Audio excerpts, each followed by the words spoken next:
And we are live. Double check to make sure everything's rocking and rolling. Looks like it's good. Everything's connected. We're on Kick. We're on Party is Gary. We are on Patreon. Oh, what happened? Oh, something's not right. Oh. Okay. We're going to have to check that. Something happened. We got blocked on one of the streaming sites here. Okay. Okay, looks like we're on. Let's double check that periodically now, though. Unfortunately. Oh. There we go. All right. Welcome to the final installment of Edda Reborn. Ellie Waddell's The British Edda. Your Edda. Your Bible. The origin of all the stories you've had retold to you from the inverted and nefarious perspective.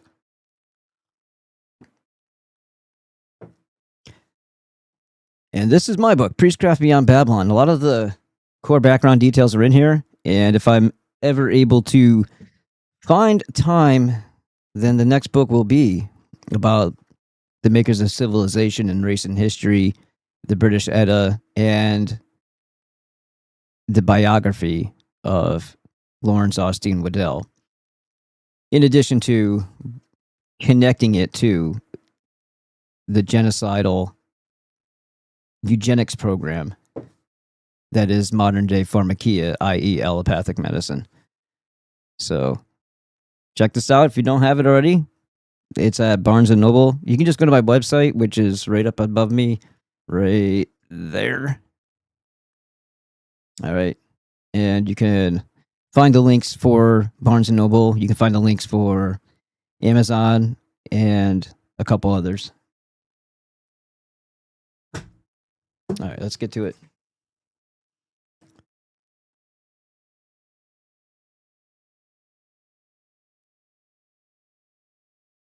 And there we go. Oops, you know what? Let's fix that so I don't have to keep staring at it. Looks like it's good now.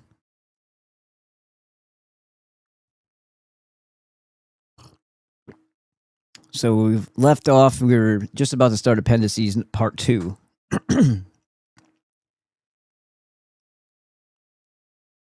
And just so we are all woken up. All right, there we go.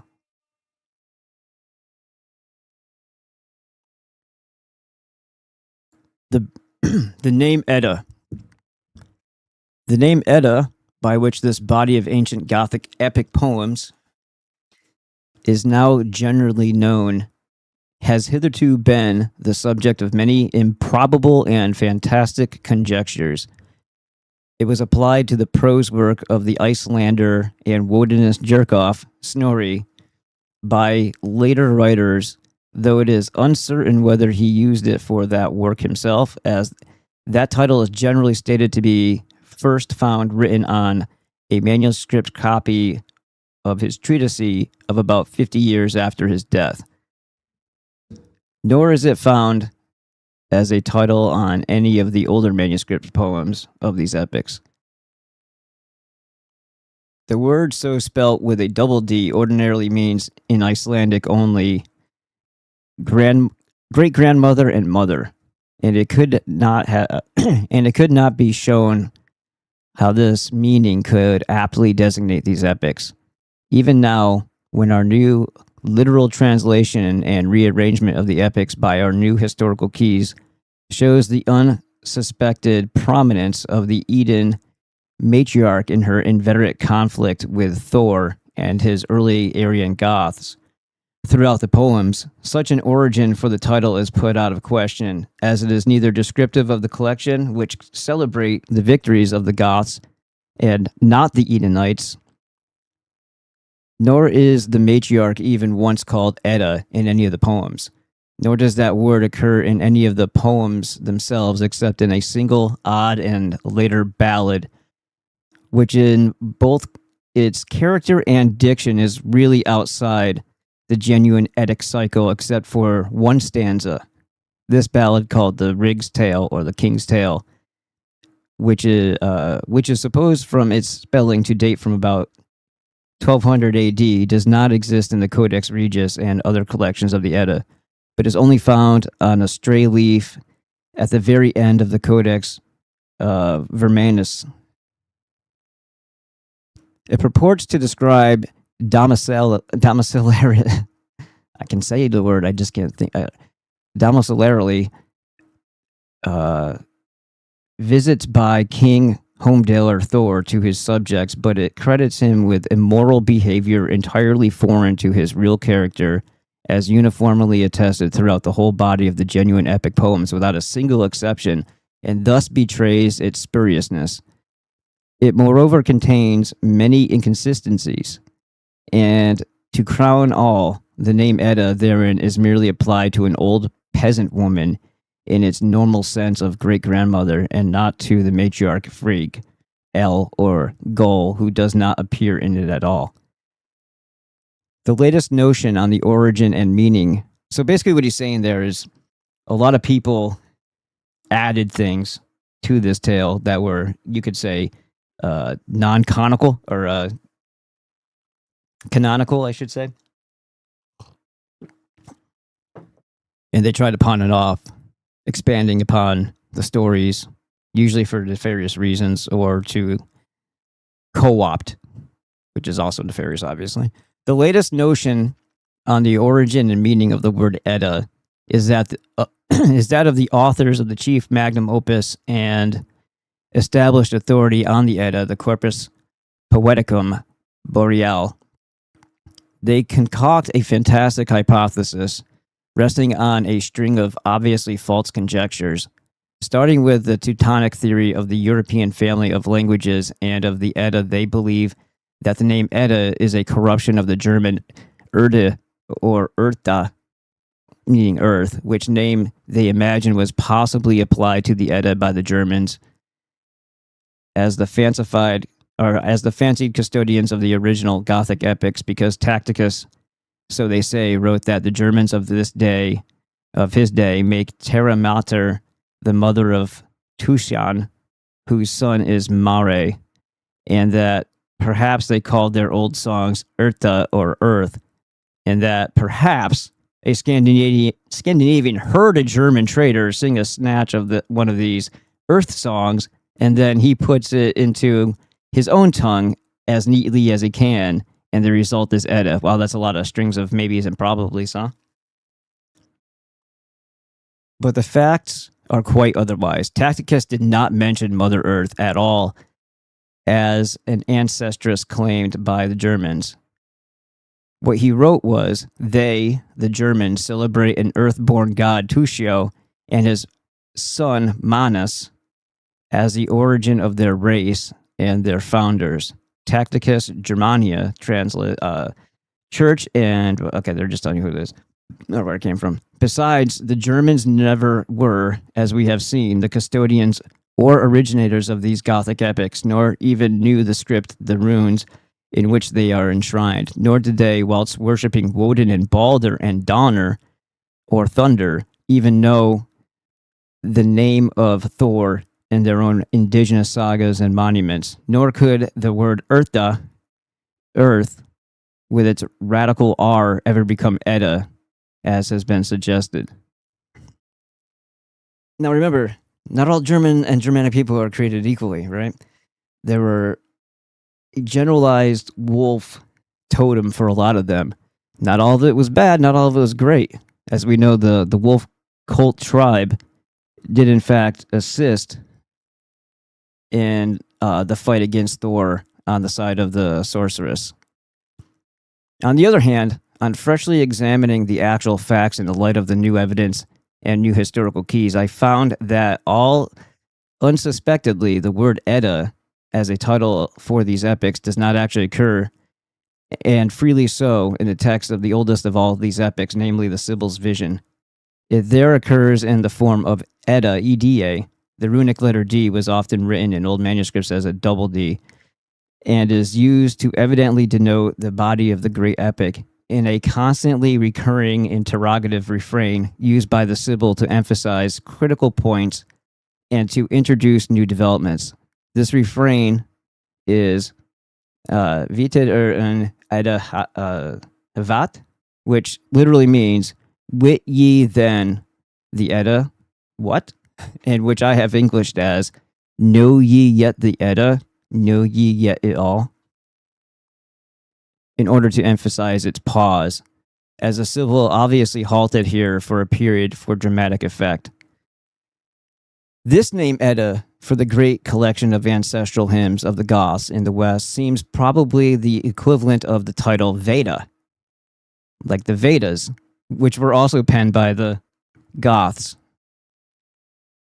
Applied by the eastern branch of the Aryans to their great kindred collection of ancestral hymns in the Sanskrit, which significantly deal mainly with the same identical subject as the Edda, namely the rise and exploits of the early Aryans under their deified lord Indra, title of Thor, who is also called in the Vedas Sakra, and in the Pali Sako, the Sig or Sigir title of Thor, and of his victories over the serpent of the deep, his slaying of evil giants and demolishing their citadels, and his protection of agriculture.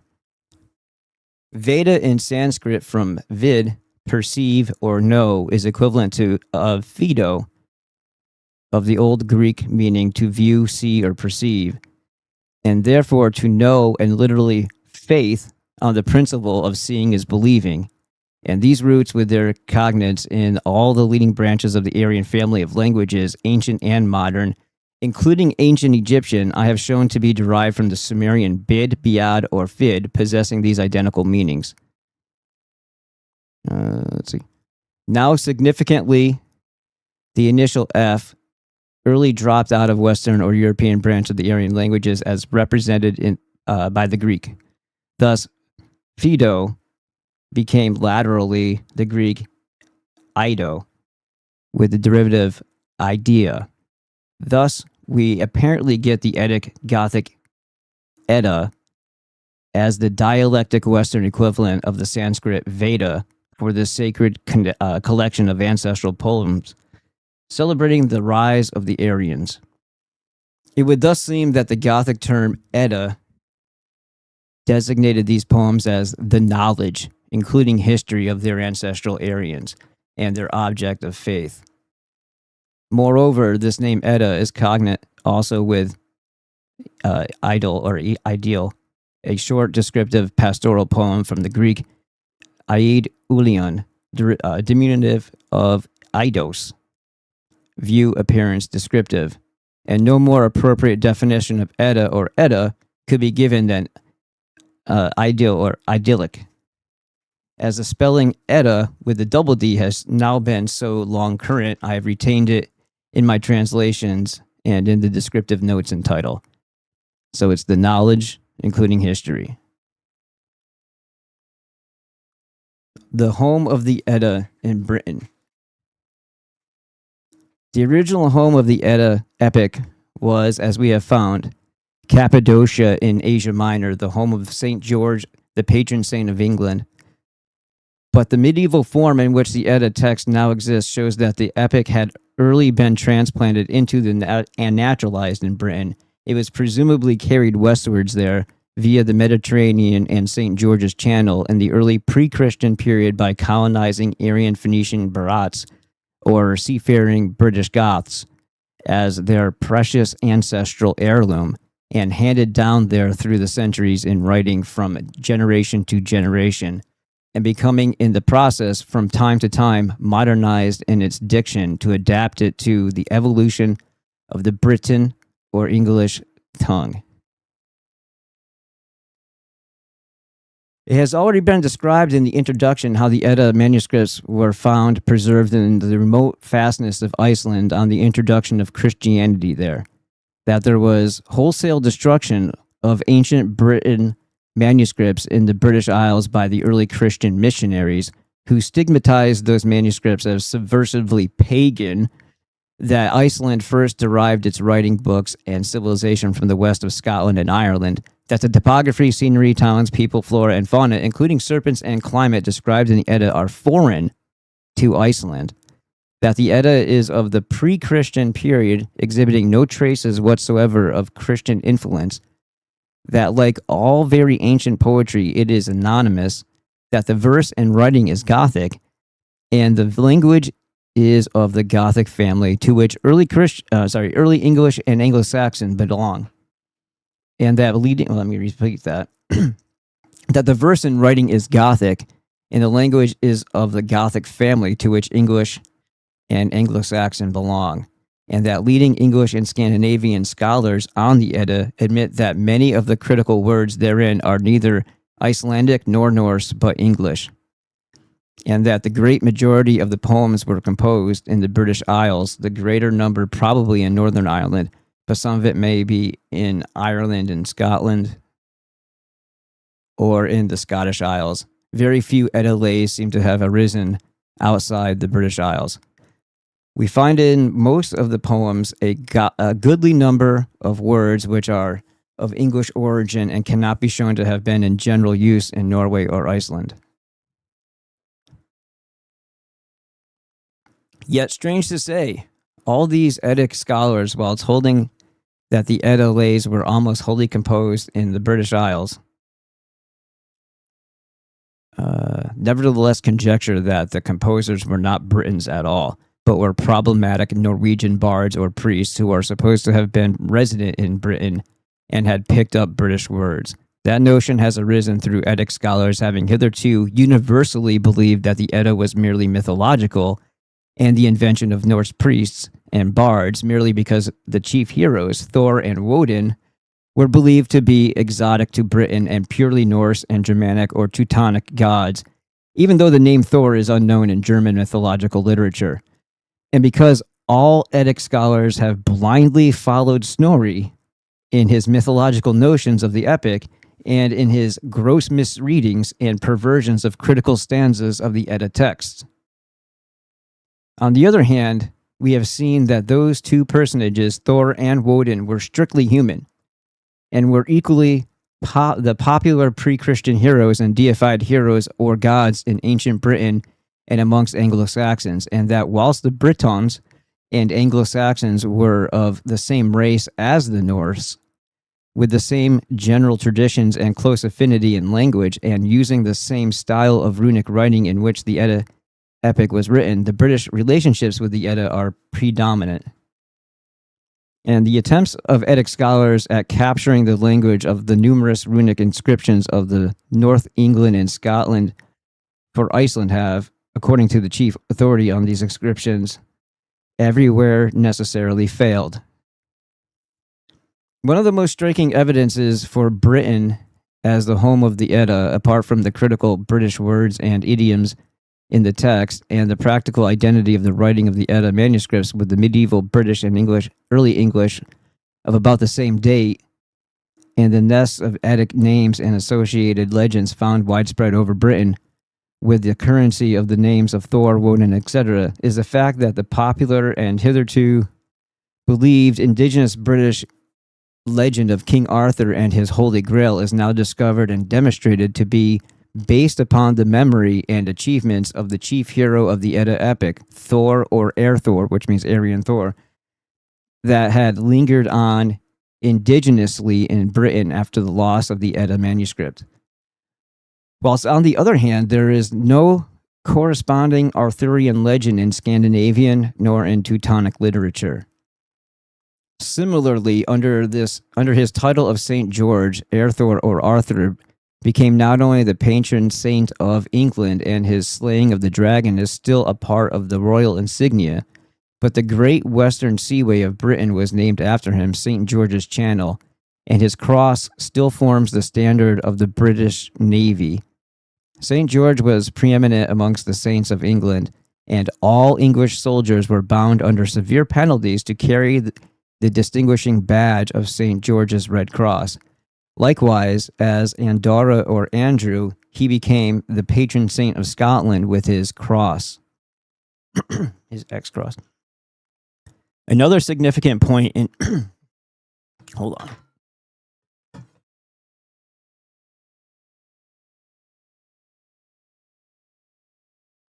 Another significant point indicating Britain as the later home of the Edda is that one of the great traditional achievements of King Thor was a parliament, a treasured institution of the early Britons, which struck its roots so deeply into British soil that when it was revived toward the end of the feudal period, the English Parliament came to be proudly called the Mother of Parliaments. The former currency of the Eddic tradition in Ireland also seems indicated by the survival in Irish legend of the solar hero Diarmait or Diarmait, a name obviously coined from that of Thor Dar or Thior Miot and his wife Grayan, I think Grayin. With her rowan berries is apparently a dim memory of Thor's queen of the rowan apples, Gunifo or Guinevere or Gyfon. And Con, the hundred fighter of the Irish legend, is clearly Thor's heroic son Gunnar or Cain, who, as Con the Young, was able in energy he equaled 8 men.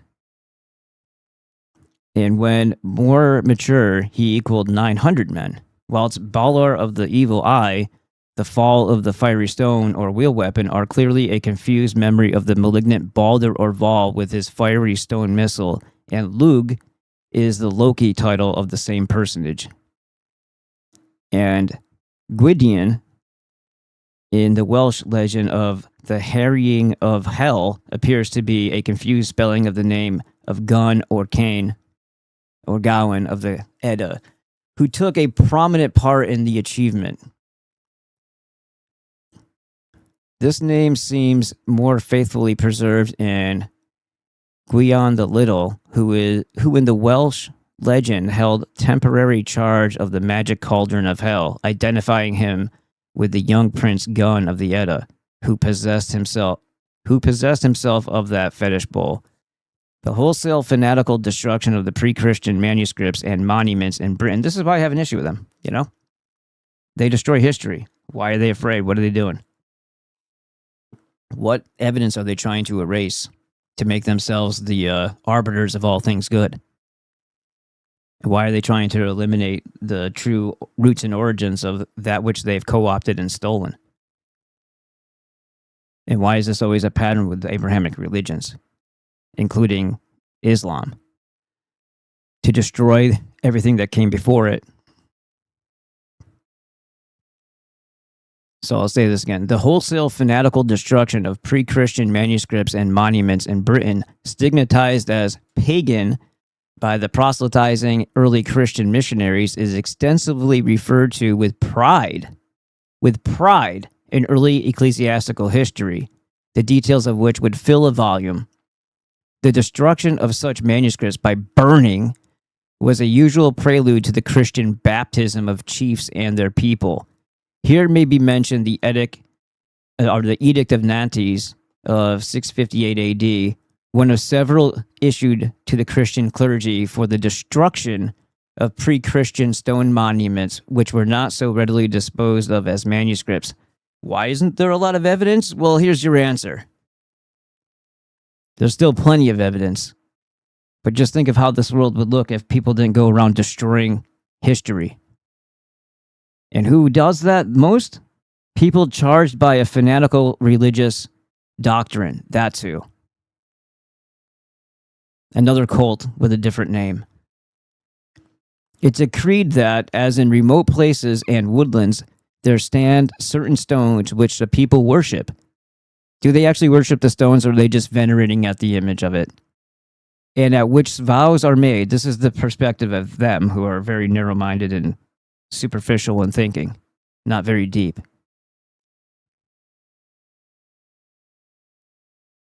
They worship at which vows are made and to which oblations are presented.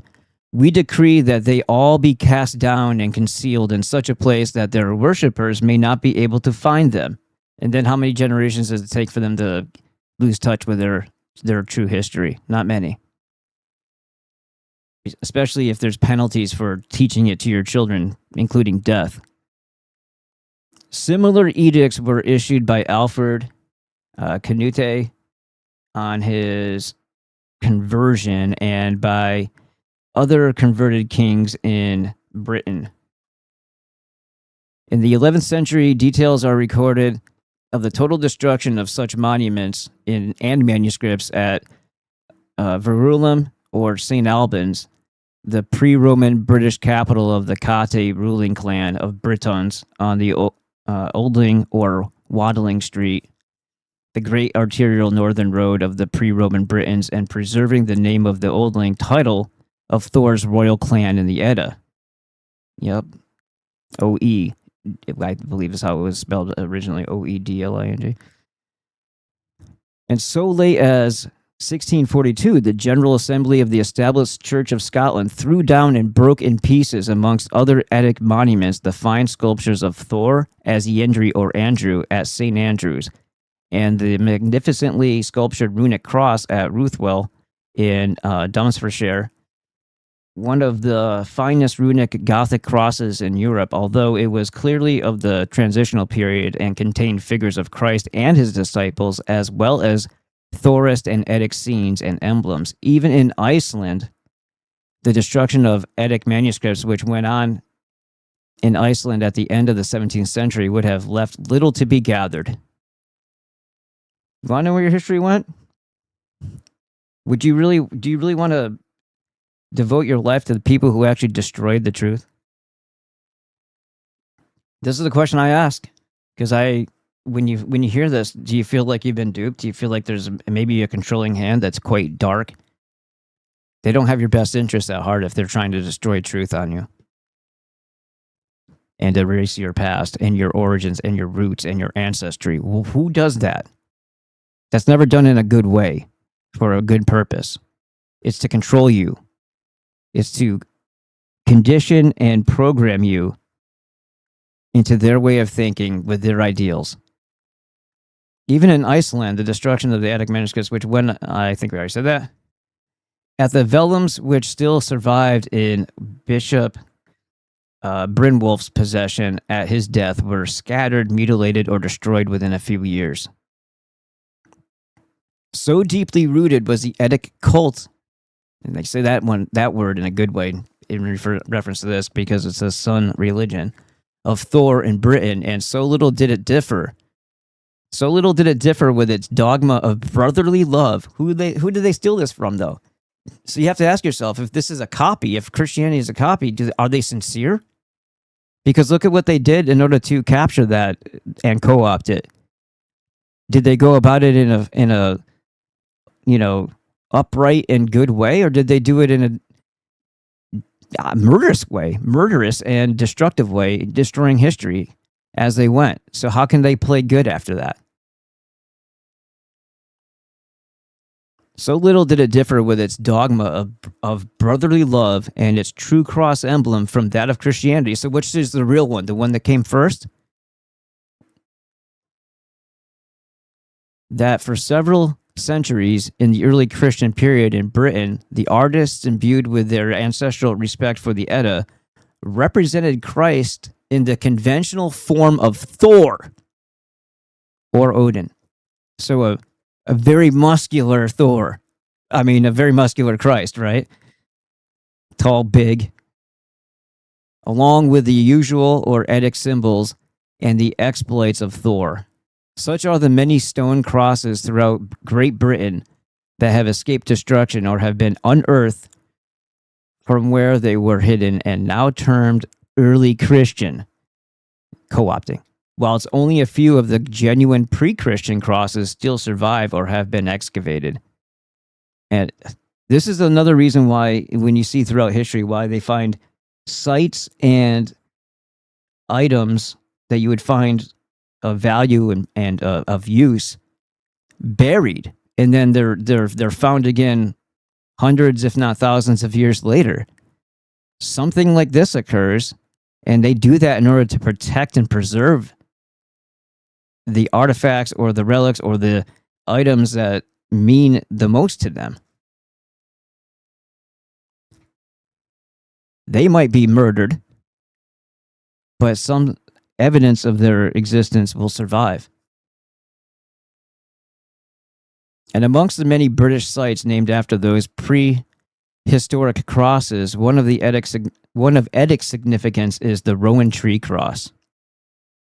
The place names bearing Thor, Odin, Orm, or Serpent Dragon and Arthurian titles with their associated Eddic legends, whilst occurring widely distributed over Britain, are more especially numerous along the shorelands of St. George's Channel in Cumbria, Cambria, Wales, and Cornwall, that is on the Western Seaway border, which, as I have shown in previous work, was the earliest region settled on by the seafaring Breton colonists from Troy and other parts of Asia Minor, Syro-Phoenicia, and Egypt in exploiting the mineral wealth of ancient Albion.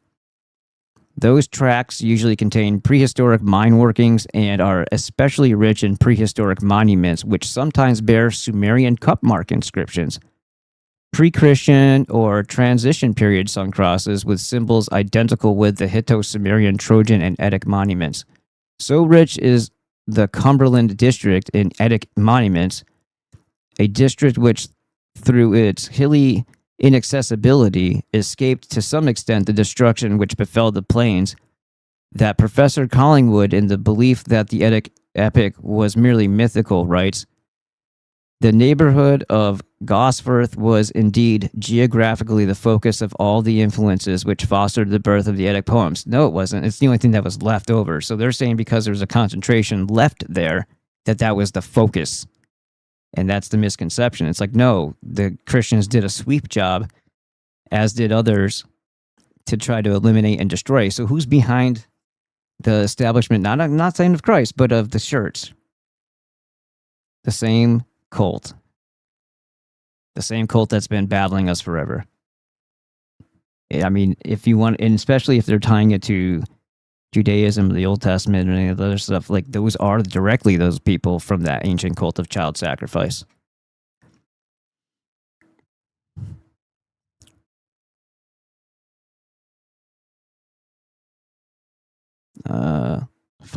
Influences which fostered the birth of the Eddic poems.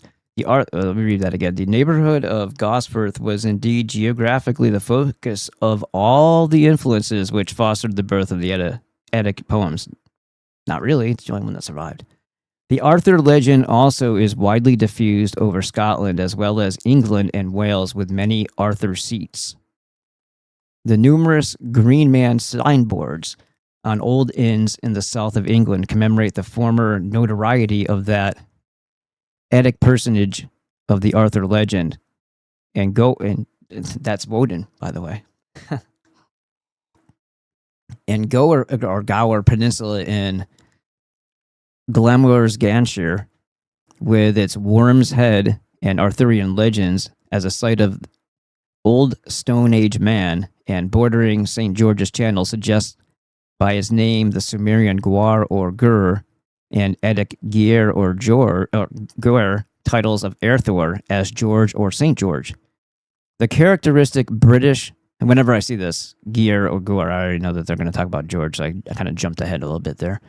The characteristic British or English and Scottish words occurring in the Edda have hitherto been supposed to number only a few dozen, but our new literal translation of that epic discloses that the great majority, if not all, of the words in the older Edda lays are radically British, along with their prosody and idioms, though a considerable number have become obsolete, as in Early and Middle English and Anglo-Saxon, and others slightly altered in modern spelling.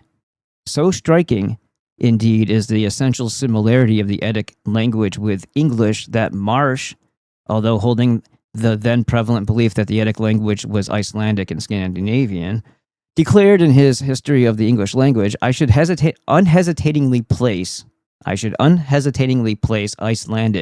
at the head of these subsidiary philologies, because it furnishes more abundant analogies for the illustration of obscure English etymologies and syntactical forms than any other of the cognate tongues.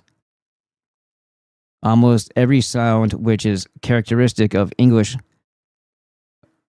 orthography is met with in the Scandinavian language, and almost all their peculiarities are found in English, while between our English articulation and that of the German dialects most nearly related to Anglo-Saxon are many irreconcilable discrepancies.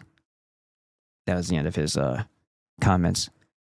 Whilst the collection of lays of the Edda epic proper are thus found to be in the ancient British speech, with its home in Britain, it is to be noted that there are also included in the Edda collection in the Codex Regius several other lays which clearly do not belong to the Eddic cycle at all, but are local Icelandic and Norse compositions of relatively very much later date. These deal chiefly with bloody feuds between medieval Woodinist, Scandinavian Gothic, and Hun chieftains, and include attacks by the Goths on the Huns, the defeat of the notorious Hun king Attila, and their scenery is Icelandic and Scandinavian, with snowscapes, sledging, skiing, and skating, and two of them refer to the barbarous practice of cannibalism and the use of the skulls of their enemies as wine-drinking cups. Such are the Helgi, Hunding, Volundar, Volsung for skiving, Gripisapa,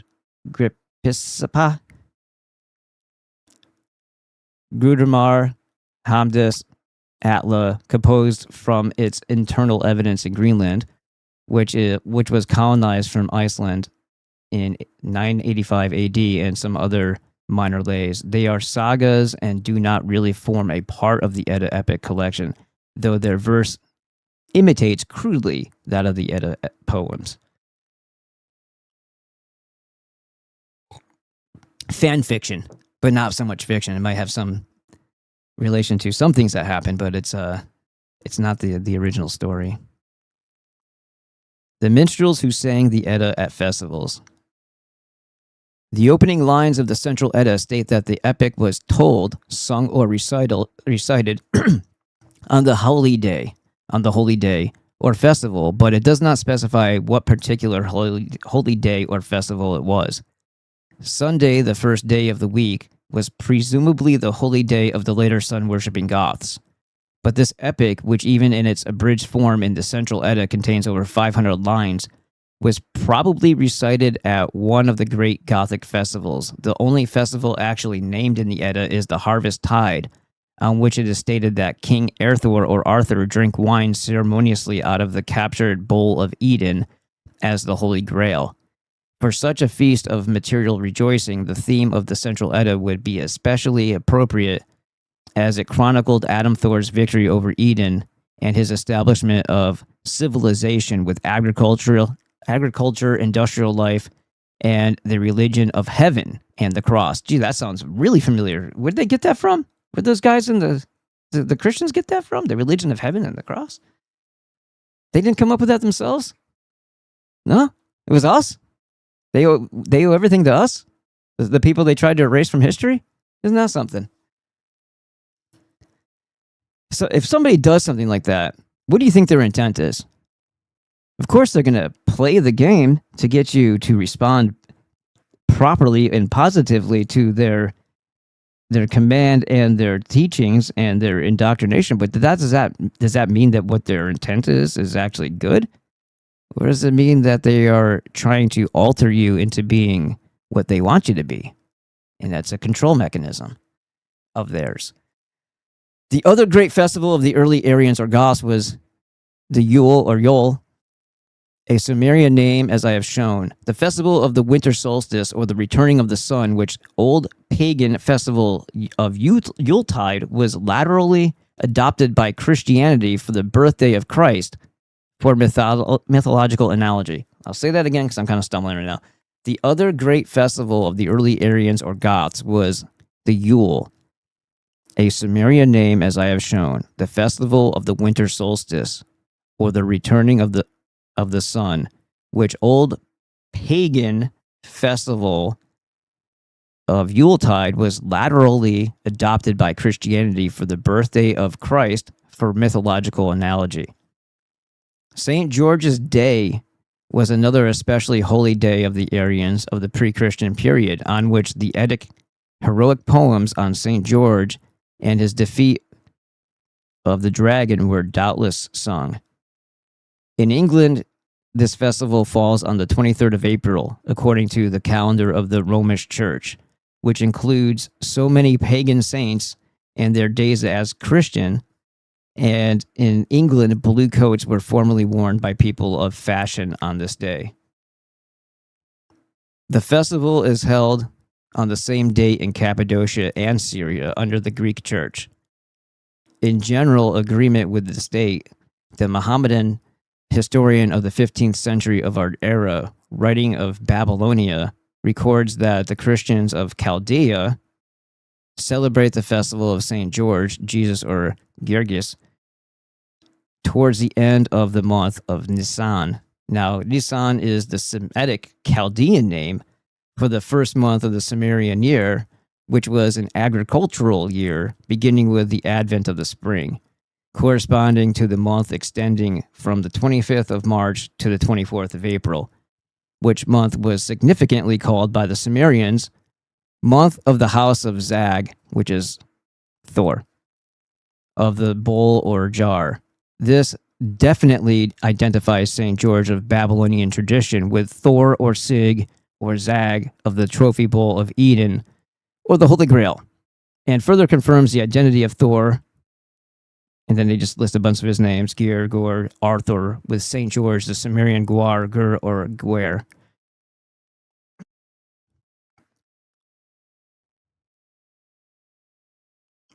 It is also significant of the pre-Christian, once again, we got to do the quotation marks, pagan character of St. George and his Red Cross. Isn't this funny how they just throw a word on their polemics, negatively charging your past and making it look ugly, telling you that they're the ones that did the human sacrifice when it was the wilderness and this cult of Eden. Even though they are that cult of Eden, those are the Edenites, the Romes, the magic of Gander, the cult of human sacrifice, the Saturn moon cult, the serpent wolf cult. They're telling you that your ancestors were the pagans. They're the ones conducting witchcraft and sorcery and pharmakia, but your ancestors are the pagans who opposed and were repulsed by those actions, those practices. Sounds great. Anything else for us? So I'll start again. It is also significant of the pre-Christian pagan character of St. George and his Red Cross that the observance of his day was actively discouraged by the Romish Church, and references to him in the church services were left out under the suspicion that he and his festival were pagan, although it had been endeavored to identify him with the disreputable Christian martyr of that name. The festival of St. George was still kept on that day in England as a national event with elaborate ceremony so late as 1536 AD, as evidenced by the quaint bill of charges for the celebration at Reading for that year. For a recital on such festivals on St. George's Day and other Thorist holidays, skip over this. Edda has handed down in writing in its parchment books would be the books of the words for its minstrels. Did I miss something? Okay, no, that's all right. The minstrel who sang the central Edda lay, or Sibyl's vision, was from the internal evidence of that lay a woman, and once she is called the prudent or wise, Freda, akin to the messenger, Gothic frauds or wise. This was one honorific title applied by the Icelanders and Scandinavians to the venerable Bede Saemund, the collector of the Edda. They called him the learned, remember?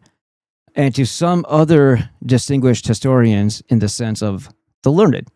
This minstrel bore the title of Vala or Volua, or Sibyl, or soothsayer. And it was to be expected that when the Edda was stigmatized as pagan and devilish by the Christian church, that its recital should gravitate into the hands of a sibyl of the pre-Christian cult. This you don't know the history of those freaking popes? How horrific they've been? This professional sibyl was in Iceland, a woman of great importance and reputed learning, and was treated with almost royal honors. When you get into the Orlinda book, you talk about the Berg Maiden, the wise woman, the one that everybody goes to and turns to. The description of one of these sibyls in medieval Iceland is interesting. Thor Bjorg, literally the deliverer of Thor, nicknamed the Little Vala, during the winter, attended the guilds at the invitation of those who wanted to know their fate. Everything was prepared in the most sumptuous manner for her reception. There was an elevated seat on which lay a cushion stuffed with feathers. A man was sent to meet her. She came, attended by a retinue, in the evening, dressed in a blue mantle fastened by thongs and set with stones down to the lap. Round her neck, she was adorned with lots of nice looking jewelry.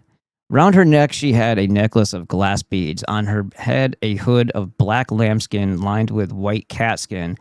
In her hand, a staff. So even by the time they were doing that, they were using animal skins, which would not be cool with the Goths. In her hand, a staff, and the head of which was mounted with brass ornaments with stones round her body. She wore a girdle of agaric, from which hung a bag carrying her conjuring apparatus. On her feet were rough calfskin shoes. Again, Goths would not be going for that. With long ties and tin buttons on her hands. On her hands, catskin gloves, white and hairy within. All bade her welcome with a reverent salutation. The master himself conducted her by the hand to her seat, but laterally she and her songs were suppressed because the bigots of an iron time had called her simple wit a crime.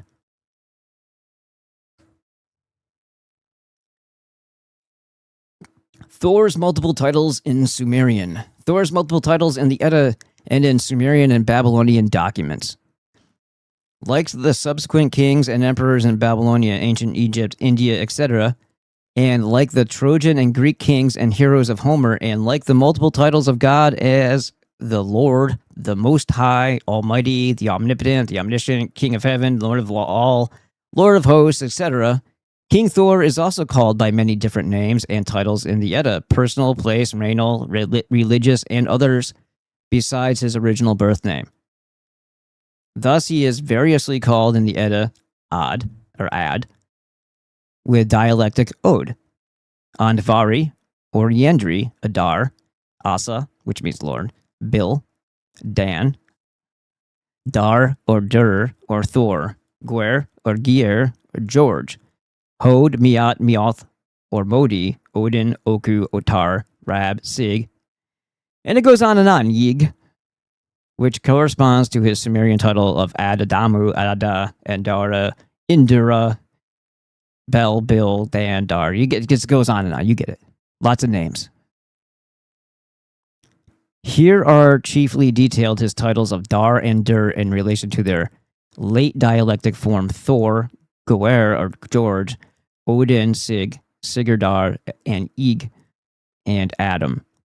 Dar, or Dar, this is the same thing, just with a line over the top of the A, is the commonest name for the foremost deified solar hero in the early Sumerian Psalms, with the prefix As, or Lord, i.e. Thor's Asa title, and prefix in the Edda. Dar is written in the polyglottic Sumerian by a word sign possessing not only the phonetic value of Dar, but also Dara, Daru, Ib, Ninib, and Ras, which latter two synonyms have been arbitrarily selected by a Syriologist unpossessed of any key to the proper form of these ancient personal names, and hence effectually disguising altogether the presence of the name of King Dar or Thor in the earliest Sumerian history, and a name which was continued down to the latest period in the solar hymn. So it's not just the Edda, and it's not just the reliefs, and it's not just the seals, but it's in the history of the Sumerian history talks of Thor.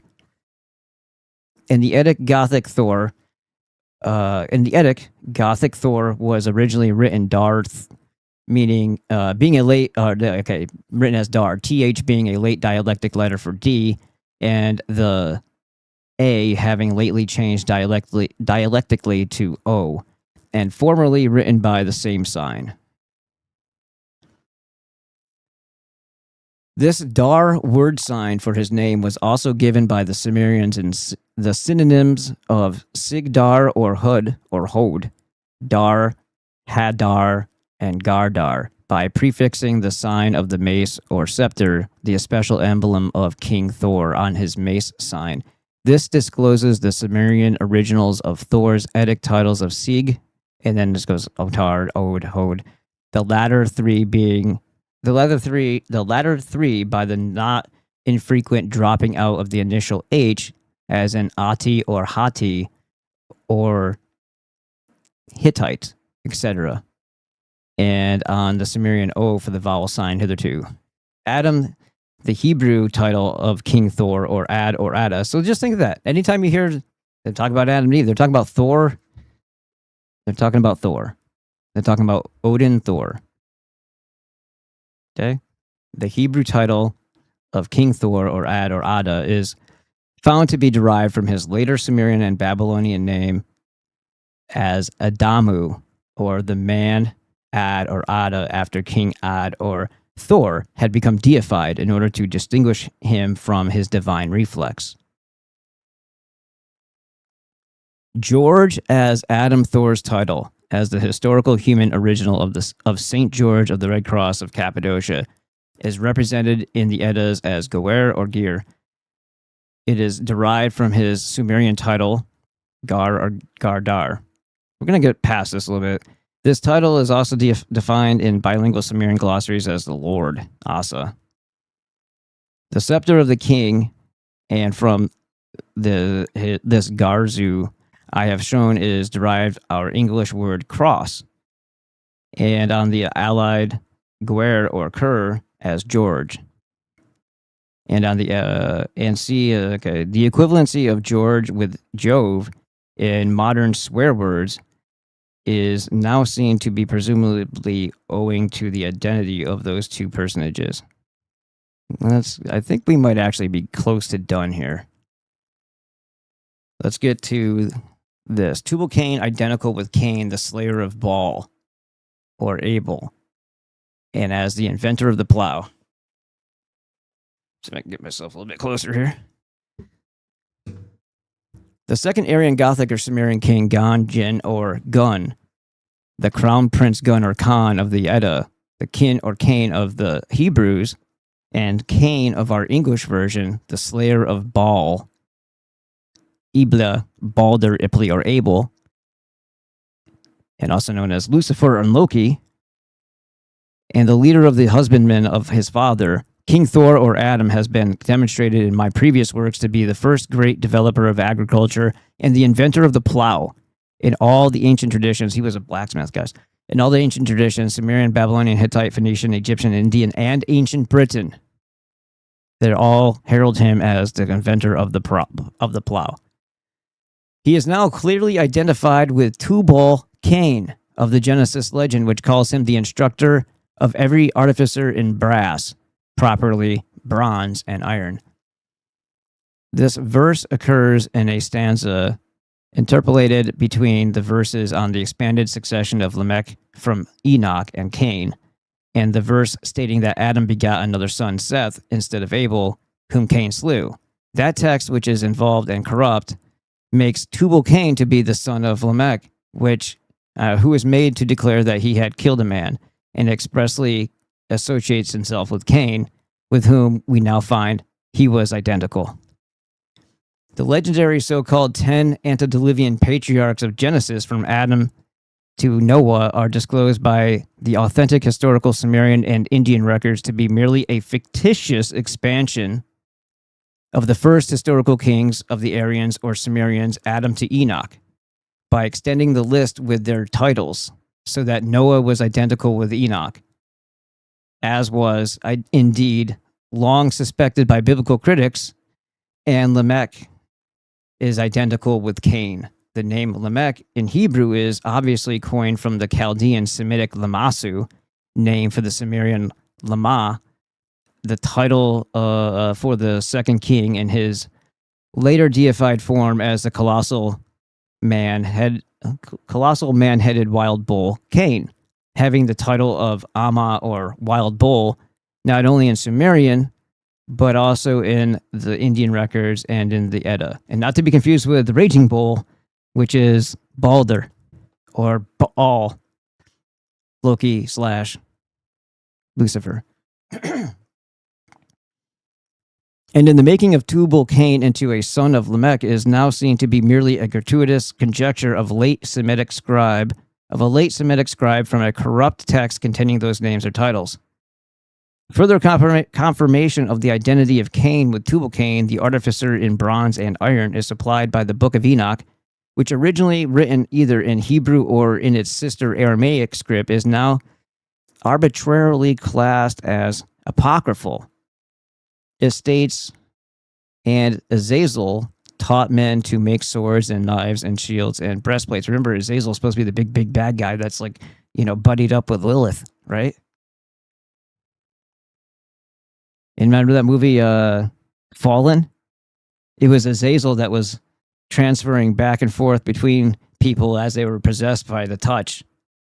When John Goodman was in that movie, Denzel Washington. Do you remember? At the end, the catwalk runs away, and it's actually the guy. Azazel isn't the cat. Do you know what movie I'm talking about? See what they do to your people? And Azazel taught men to make swords and knives and shields and breastplates, and made known to them the metals and the art of working them, and bracelets and ornaments. Here, significantly, Azazel, which is not a Hebrew word, except the suffix el, Azaz. It's just the Zaz, which means Lord, is disclosed as the Sumerian title for the second Sumerian king, Cain, namely Azag. His Ayus title in this Indian kings list, and his Aegis, or I forgot how he said how I should pronounce that. Somebody, a Norseman, contacted us through the comment section, and he told me a way of pronouncing that. I always just do it the way it's like the ether, so Aegis maybe title in the Edda. Thus, Azazel, or Lord Azaz, the inventor of metalworking of the Hebrew legend, is identified with Cain. So that big bad scary story of Azazel, this is through the minds of the cult, the evil child killing cult that wants you to hate everything that they hate. They're giving you their lizard brain. They're giving you their lizard mind. The culminating proof of the identity of Tubal-Cain with Cain is found in the name Tubal, or Tubal itself. Baal, we have seen, was the ordinary Sumerian name for Abel, who is also called Ibila in Sumerian, and in the Eddas variously Baal, Val with a V, Bald, and Balder, the final R being merely a nominative affix, or affix, I guess you could say that. Now the prefix "to" seems clearly to be the Sumerian to destroy, make, die, and is obviously the Sumerian source of the French tuer, to kill. Tubal thus means in Sumerian the slayer of Baal, the slayer of Abel, Cain, and with the remember, but Abel's their boy, so you have to hate Cain because they do. You see how that works? The slayer of literally Lucifer / Loki / everything that we consider evil, Baal. These were child killers. These were child sacrificers, as they are now. And we were taught to despise Cain and feel bad for Abel as we wail on our wall and do our dry humping, right? The Slayer of Baal, and with the affix Cain, makes the identity with Cain beyond dispute. Here may be cited the fine virile ringing anvil song on Tubal Cain by the gifted Scottish poet Charles Mackay, which significantly embodies, along with the tradition of Tubal Cain's metalworking, also the old tradition of his being the inventor of the metal plowshare. This is a good poem, which we have seen was ascribed to Cain by the Sumerians, Hittites, Egyptians, and early Britons. They must all be wrong, though. In this song, we can almost hear the ringing of Cain's hammer at his forge. He was, like I said, a blacksmith, a very gifted one, as expressed in the Eddic scene to Tubal Cain by Charles Mackay. Hold on. We'll go around the room here in a moment. Old Tubal Cain was a man of might in the days when earth was young. By the fierce red light of his furnace bright, the strokes of his hammer rung. And he lifted high his brawny hand on the iron glowing clear, till the sparks rushed out in scarlet showers as he fashioned the sword and the spear. And he sang, "Hurrah for my handiwork! Hurrah for the spear and the sword! Hurrah for the hand that shall wield them well, for he shall be a king and lord." To Tubal came many a one, as he wrought by his roaring fire, and each one prayed for a strong steel blade as the crown of his desire. And he made them weapons sharp and strong, till they shouted loud for glee, and gave him gifts of pearl and gold, and spoils of the forest free. And they sang, "Hurrah for Tubal Cain, who hath given us strength anew. Hurrah for the smith, hurrah for the fire, and hurrah for the metal true." But a sudden change came over his heart ere the setting of the sun, and Tubal Cain was filled with pain for the evil he had done. He saw that men with rage and hate made war upon their kind, that the land was red with the blood they shed in their lust for carnage blind. And he said, "Alas, that ever I made, or that skill of mine should plan, the spear and the sword for men whose joy is to slay their fellow man." And for many a day old Tubal Cain sat brooding over his woe, and his hand forbore to smite the ore, and his furnace smoldered low. But he rose at last with a cheerful face and a bright, courageous eye, and bared his strong right arm for work while the quick flames mounted high. And he sang, "Hurrah for my handiwork," and the red sparks lit the air. Not alone for the blade was the bright steel made, and he fashioned the first plowshare. And men taught wisdom from the past, and friendship joined their hands, hung the sword in the hall, the spear on the wall, and plowed with willing hands the willing lands.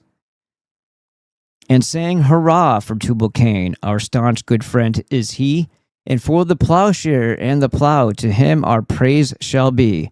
But while oppression lifts its head, or a tyrant would be lord, though we may thank him for the plow, we'll not forget the sword." Let me read that last part. And for the plowshare and the plow, to him our praise shall be. But while oppression lifts its head, or a tyrant would be lord, though we may thank him for the plow, we'll not forget the sword.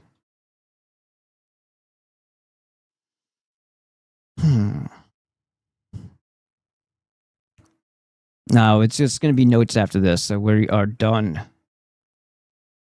Okay, we did it.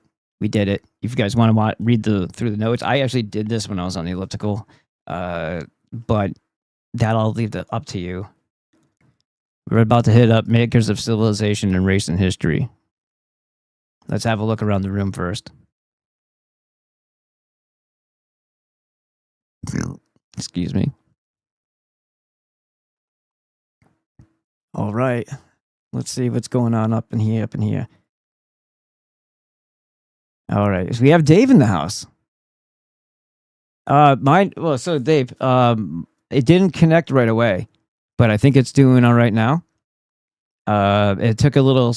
I just waited and to see if then it finally connected. So it got disconnected and broken, and then it brought itself back up. I do notice though, everyone, it's still happening that I'm uploaded in fragments still sometimes. Not this past video, but on Sunday, but the one before that, they broke it apart. The encoder or whatever, the connection. I don't know how that. I don't know what that means. The thing with the thing did the thing that it does. You know that thing. I'm finally caught up on the double speed. You be like, that's funny, Edward. Edward Snowman, thank you again for holding down the fort. It's greatly appreciated. If anybody else wants to follow Edward Snowman's lead, we could totally use it. It's been a very, very rocky, slow, I don't know what to say, past couple of months. It's been extra slow. I think the disposable income issue is really affecting people when it comes to them going places and making purchases or going online and doing anything but the bare necessities. Either it's a sense or a feeling of a foreboding that I think all of us sense and feel, or it's something quite immediate and tangible and measurable, like they are already feeling the pain. And I'm almost thinking, man, even though it's fiat, I wish I sold all my silver when it was $112. I got it for like 19 or 21 or something, and then just rebought more silver. That would have been the thing to do, right? Waited for it to come down to the 70s and just bought a bunch of more silver and threw it. Yeah, that would have been the thing to do. I didn't think it was going to go down though. I thought it was going to stay where it was. Let's see what it is right now. I'm just curious.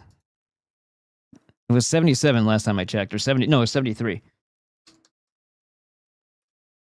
74 right now. So it's now a staying. Look at that. Look at that. He could slide down that on a sled. Jesus. Oh, it's up to 75 now, everybody. Woo. All right. And just so everybody knows, there is a thing over here that I ask you to do each show. And 11 of you have done this. Look, the Edda Reborn 6 is on here. These are videos, so you can listen to it or watch it on Spotify. Spotify is pinned in the FTJ chat, so if you are in the FTJ, you can just click the top link, come over here, give it a follow, and then give it a 5-star rating because you know you love it, right? The more of this that happens, the more I'm assuming they let other people know that you exist. I think that's how that works. I could be wrong. I'm wrong about a lot of things, but usually not the important stuff. All right, so let's go to let me show you something that I find really kind of insulting and weird. All right, so the Edda I just posted, so it says 0. The Edda 4, I think people who are interested in this are going through them on their own time because it makes no sense that a bunch of people would be watching the first one and then drop off unless they're just not finished yet. But this is what irritates me here. There's no rhyme or reason as to what gets seen. So it has something to do with whether or not it's visible. So if you're not already following, you don't know that there's stuff. But check this out. This is a stupid video. And it's convicted rants about doing steroids and meth. Right? And this one has the most at 753 downloads and 278 off site. Like, why? Why was that one? And never since then has anything been as popular. It was like a bloop. Like, why did that one take off? Doesn't make any sense to me. What are we doing over here? All right, cool. We're over here on Patreon as well. Whoops. No. I didn't do that. Whoops. I'm glad it asked me twice. Like, you sure you want to do that? No, I'm not sure at all. This guy right here, though, has to get up real quick. So let's put something on really short. You guys want to look at some turtles? Everybody wants to look at turtles, don't they? I'll be quick, I promise. Let's see. All right, that's good. Is this with music? Sure. All I'll be back in just a second.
He's departing.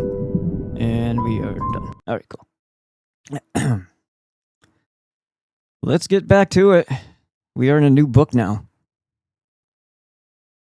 We have closed the British Edda and did it in 7 parts. Pretty awesome. Okay, I'm not sure how much of this I can get through tonight. Let me just check the time and see how much time I've been on already. I don't think I've been on that long, like 7:30, right? What was it? Yeah, an hour and 12. What's up? Tyranny number 1. Archangel. Somakoma, Karen.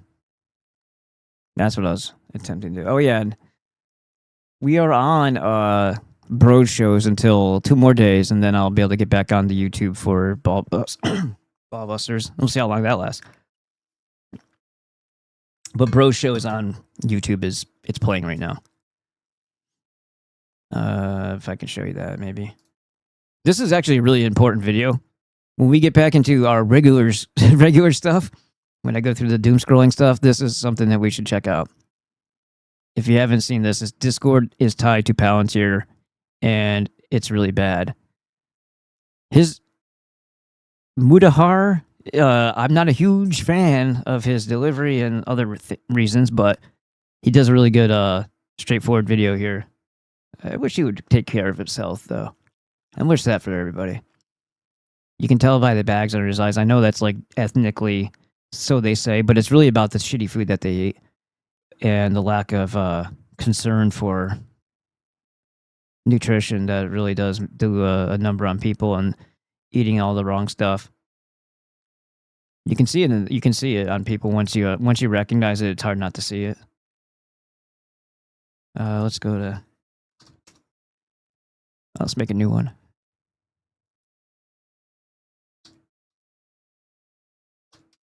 Yep. Boing. So Brocephalophagus Bro shows, and as you can see right here, it's playing live. The live ones that were here previously, you can see since the time we were kicked off that I've been putting them on here. So it's not all going to be on the Ballbusters channel, but it'll be here. Maybe I'll move over the files later on into the uploads, but they won't be like each tab is different. Like unless they don't have an all tab, they have videos and live, right? If you had an all tab, then it wouldn't matter if you uploaded it or if you played it live because it would all be in the same list. But a lot of people miss stuff. A lot of people don't even look to see if there's a live tab. It's like that's like advanced knowledge for people. They don't even understand how to. Apparently, you don't even search for shit anymore. You just go on and you start doom scrolling on TikTok and Instagram. You don't even look stuff up. I'm not saying you, but that's apparently a trend that nobody even looks stuff up anymore. Isn't that crazy? I think it is. All right. Makers of civilization in race and history. Again, this support is greatly appreciated and absolutely 100% necessary. 79! 79! Please and thank you. And just real quick, if you go over here, you'll see the Patreon's right there. To become a member, the website is right there. Get your 90 essential nutrients. Dr. Glidden's membership's right there. Remember, on the 6th of March, it's going up. We already had a couple people come over and sign up for the. I think two did one did the monthly, and I think one did the annual. All right, so 25% off at the lowest prices at the moment before they go up and before the monthly goes away. You can lock it in for life and not have to worry about it. So click this image, use this code, and then you'll be good to go. Underneath here is BB5 for 5% off for life on a site that's already 10% off. It's a main site, which is Azure Living Well. This one's Azure Standard. And the 90 essentials are as follows. The whole food multivitamin, which I just took kind of late in the day. The Alaskan cod liver oil. And then I believe if it's all in the same spot still, you hit the load more button once and you get the fulvic humic blend, which is all of your minerals that you need. And this will last you anywhere between 90 days to 6 months, depending on the serving size you take. If you do 1/16 of a teaspoon, which is where they recommend you start, then it will last you 6 months. If you go to the 1/8, then it'll last you 3 months. And then there should be the IP6 Supreme with inositol. This one's super important, all right? And it's in a flavorless powder, which makes it super easy to take. And you get all your magnesium, calcium, phosphorus, and the inositol that you need to help regulate the iron so it's not screwing up your copper, so you're not getting chronic fatigue and all that crap. The most common problem that people go to their doctors for is lack of energy, fatigue, and feeling like they're in a rut. A lot of this could be having to do with deficiencies or imbalances. Imbalances and deficiencies are both never addressed by your doctor. So here you go. Do it yourself. Don't worry about them. Fix yourself. All right. All right. And then the hot sauces, the book, and all the wonderful things that we do.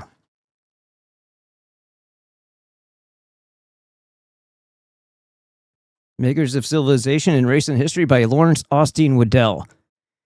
Showing the rise of the Aryans or Sumerians, their origination and propagation of civilization, their extension of it to Egypt and Crete, personalities and achievements of their kings, historical originals of mythic gods and heroes, with the dates from the rise of civilization, about 3,380 or 3380 BC, reconstructed from Babylonian, Egyptian, Hittite, Indian, and Gothic sources.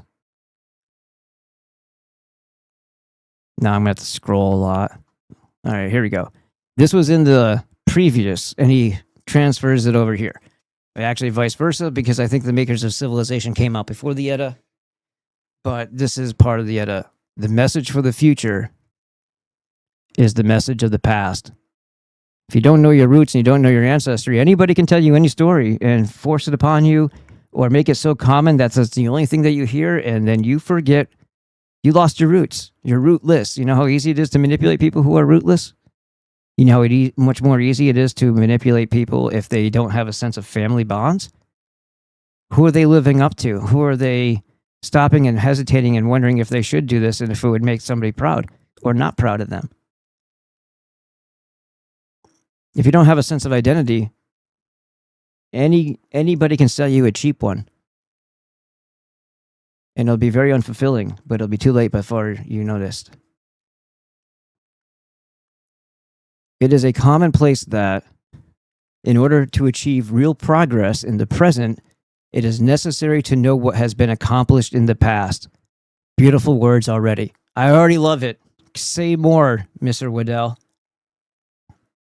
Thus, if we are to apply usefully to the present the accumulated knowledge we possess of the origin and growth of the sciences, of art, of literature, of the free institutions of society, the forms of religions, religious beliefs, and of government, and more particularly of these as forming the basis for further progress in the present and the future, it is first of all necessary, in order to avoid useless waste of effort in directions already exploited, to know exactly what has been achieved in these directions in the past, and the manner and circumstances in which it was achieved, and by whom.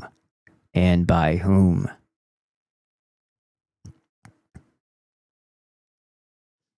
That's probably good with it. Yet in respect to our civilization, the supreme movement of existence towards a higher and fuller state of being, which embraces all these departments of knowledge and institutions, which enriches our lives and has affected the phenomenal rise of man from savagery and barbarism to sunlit heights, and on which the present as well as the future progress of the world mainly depends, it is notorious how little definitely has been known of its origin, early growth, and development, and its authors. Nothing whatever has been known of the personalities of its gifted authors who originated and established civilization for us in very much the same form 5,000 years ago, in which it still exists, at least our perception of it, because we know what they've done to us. Nor of their names, home, race, the manner and circumstances and form in which they invented it, developed it, and began its dissemination over the world, nor even their appropriate date. We don't know anything. At the present time, especially, is the information desirable and necessary in view of the unrest which is threatening the progress, if not the very existence, of civilization. He wrote this in 1928 and 9. What was in the process of going on there? The same thing, but the same demonic freaking child killing force then as now. And this was before they had conquered in a second world war, utilizing us as their tool to do so. And of course, they're already hijacked and exploited British bombing of Germany. You know what I'm talking about.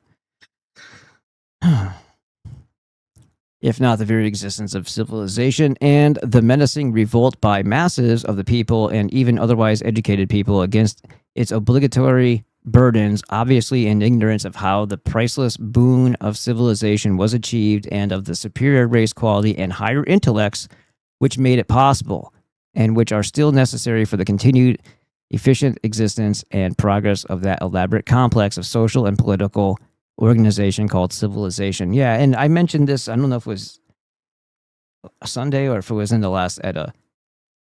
For all these stokings and encouragements for other ethnicities to outright declare, including the Jews, outright declare that they need to murder us, and they need to get rid of the white man, they need to make us the minority, but they, even so, as they do that, they encourage minorities to say that they want to kill us off. They better not. The only thing that's giving them that sense of safety and superiority is our presence. Without us, left to that cult, the foreskin cult with their foreskin demon, if you get my meaning, there is nothing between you and them if you get rid of us. You will understand exactly how much they hate you and exactly what type of threat they pose if you eliminate the guardians off of the planet. It's a warning. You're aiming your hatred at the wrong people. We don't have to like each other, but you should at least respect it. For biologists have conclusively shown that civilization is fundamentally conditioned by a superior quality of race, and that in the classic Greek period, civilization reached its zenith under the Aryan or Nordic, which still forms a leading element in the foremost European nations today, and that it waned and became practically extinct in later Greece with the weakening and practical extinction there of that racial element. Gee, I wonder why that was. I wonder who was behind that. I wonder what pieces of shit got in the ears of the leaders of that time, as they did in Rome later and had done in Egypt. They are the cancer. They are the parasite. They are the priestcraft who changes your culture and your morality and the very nature of the institutions that influence the masses and changes it into a self-eating, eroding, dying, rotting piece of shit as they loot you and send you off into battle.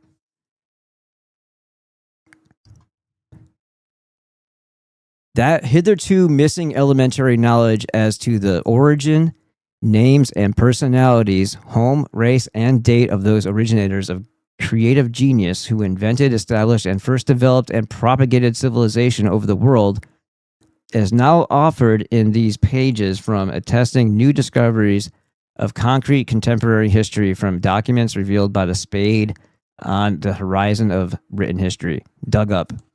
That's what you said. Revealed by the spade, shovel. Not by a bunch of black people.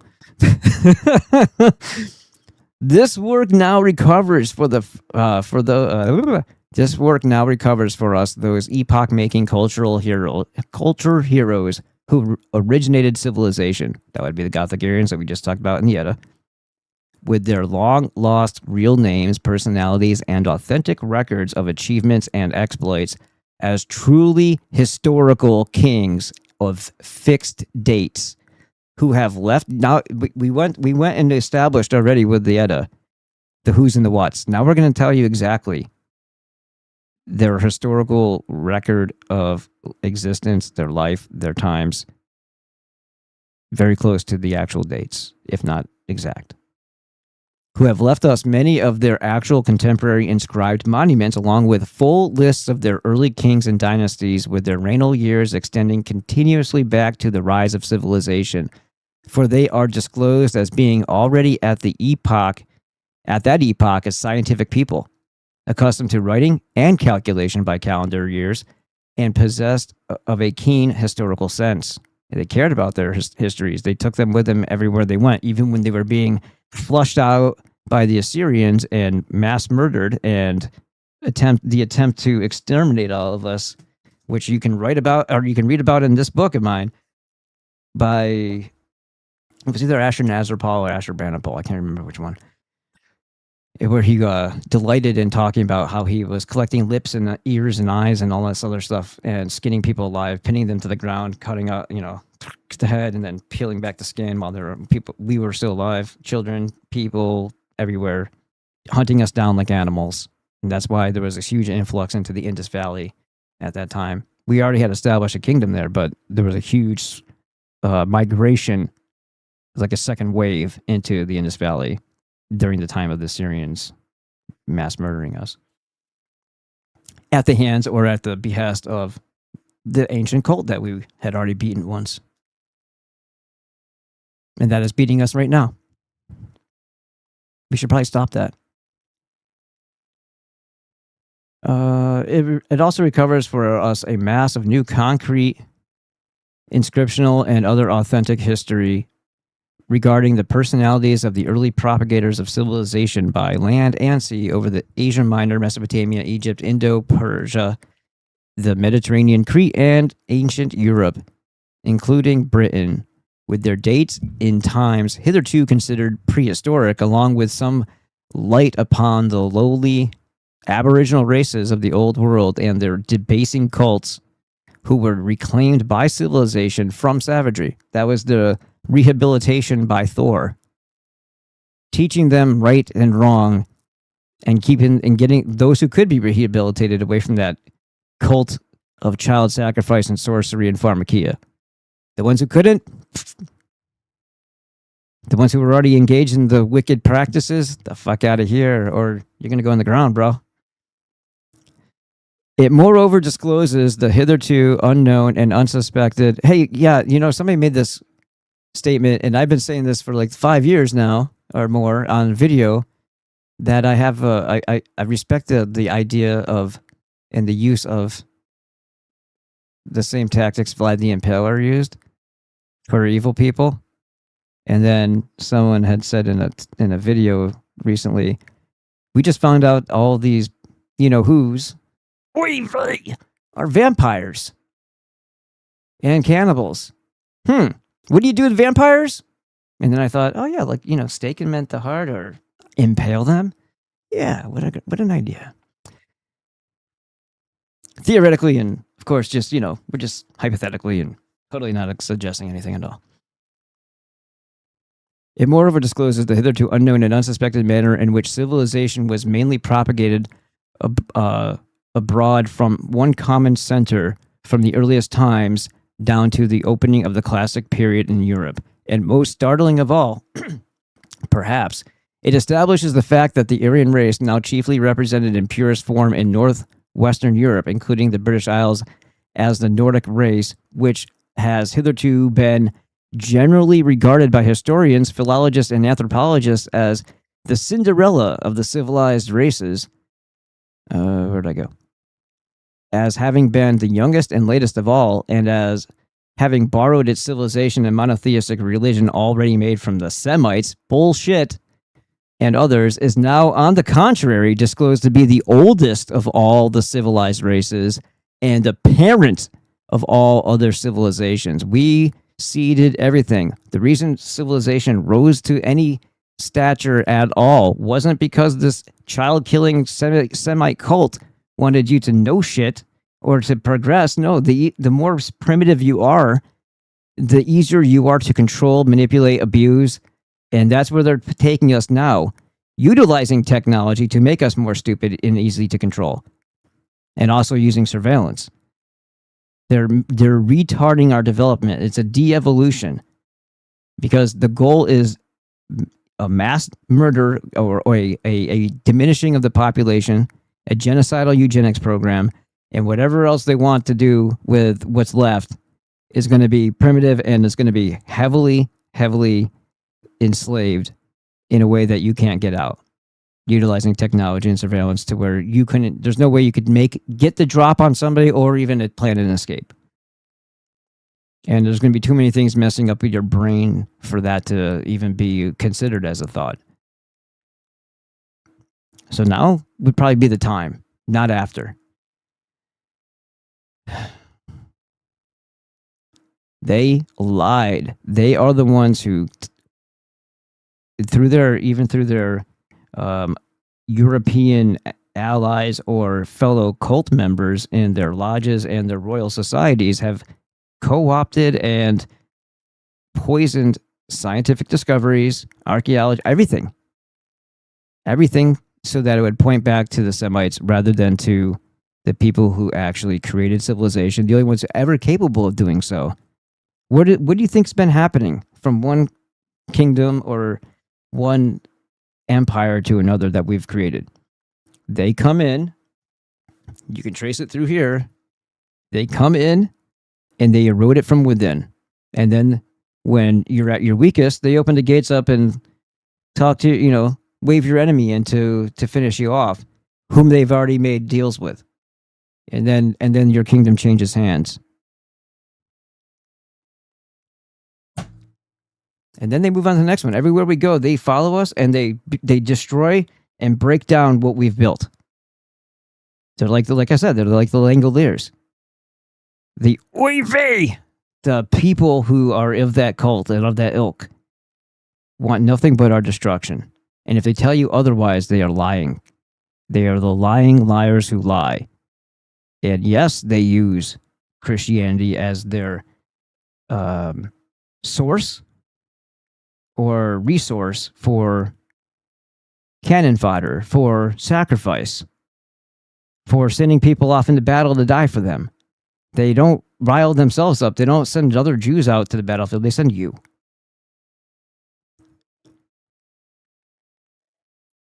You are the sacrificial class of the Abrahamic religions. They are the managerial class of the Abrahamic religions. Okay, where are we at? Right. I want to read that last part again. Nordic race, which has hitherto been generally regarded by historians, philologists, and anthropologists, all in agreement with each other, of course, as the Cinderella of civilized races, as having been the youngest and latest of all, and as having borrowed its civilization and monotheistic religion already made from Semites, who have created nothing ever, who co-opt and steal and impersonate. Already made from Semites and others, is now, on the contrary, disclosed to be the oldest of all the civilized races. That's our European type, and the parent of all the other civilizations. This book is also offered as a pioneer contribution towards a true universal history of man from the earliest civilized period, founded on concrete facts as contrasted with current dogmatic theories appealing to tradition and prejudice, and often it is to be feared, designed in the interest of those who profit by the maintenance of error. Theories which by mere mechanical repetition have come to be believed, but have befogged and blotted out like a smokescreen the vista of the originators of civilization, their race and date, and the essential unity of the world's civilization. The practical importance of the recovery of this lost history is obvious. For a knowledge of the manner in which these ancestral people evolved and developed civilization and overcame its blights in the past is essential to us at the present day for assistance in solving the vital problem of the, I think that's his factors, which make for real and solid progress in the world's civilization and national life in the present and in the future. We have to know who the enemy is, also. You can't fight an enemy you don't recognize. And too many people don't get it. And they don't know who they are either. So how does that help? I think a lot of people who are dismissive and apathetic or otherwise disengaged, if they knew who they were, they might have a little bit more thrill for life and want to live up to that and be part of it, something that restored it. And a noted writer has recently declared that there can be no common peace or progress without common historical ideas, and that these historical ideas must be founded upon true history, and that a true universal history of man should form the backbone of a general education. These discoveries of authentic, new, basic history, therefore, should awaken and engage the interest of the general educated reader, as well as the historian seeking for the truth on those subjects of such vital importance. The new keys which have unlocked for us the hitherto sealed doors of the inscriptions that enshrine this lost history of the past are chiefly those that I found embedded in the official kings lists and chronicles of the early Aryans, that is, the tall, fair, long-headed race of people, the Aryan race of Huxley, now usually called Nordic, through its purer elements now being located mostly in northwestern Europe, including especially the British Isles and Scandinavia, and to which belonged the classic Greeks, patrician Romans, Medo-Persians, Hittites, early Phoenicians, that's important, the early part, the ancient Hindus, the Goths, the old Rhine and Danube tribes, so you have that part of Germany, right? and France is in there too. Ancient Britons, Normans, and Anglo-Saxons. These old official Aryan kings lists and chronicles, which have been uniquely and faithfully preserved down through the centuries by the Eastern or Indian branch of the Aryans, are now seen to be a complete, authentic, official record of the names and achievements of the Aryan kings, continuously back to the epoch of the rise of civilization. Let's talk about what Aryan means for a second. It's the noble class of leaders, bred for that purpose. They are Goths generally. They are the Aryans when you're talking about the nobility. Okay? It's not, and they're going to get into this, it's not a language group like even Bill Cooper said, repeating what he's heard, I guess. Let's get back to it. Aryan kings continuously back to the epoch of the rise of civilization. It now transpires that on the final breakup of the old Aryan headquarters in Asia Minor by the savage exterminating wars of the Assyrian king Sargon II, not Sargon I, Sargon the Great, Sargon II, don't even know why he has a second, and it's not the same. I don't know what this guy's a psychopath. The ruling caste of the Eastern or Indian branch of the Aryans carried off with them from their central archives in their migration eastward to the new colonial land of their adoption in Gangetic India, those cherished ancestral chronicles as their most precious heirlooms. Their histories were the most important thing to them, second only to their families. Like Aeneas, carrying with him in his exile into Italy his cherished household gods, and they embedded them bodily with scrupulous care in India into their great epic of the ancient Aryan heroes, the Puranas, at the beginning of the 7th century BC.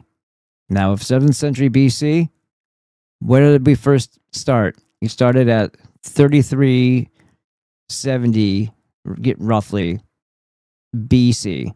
So we're talking a long time later from the Eddas, from the original Sumerian writings that became the Eddas later.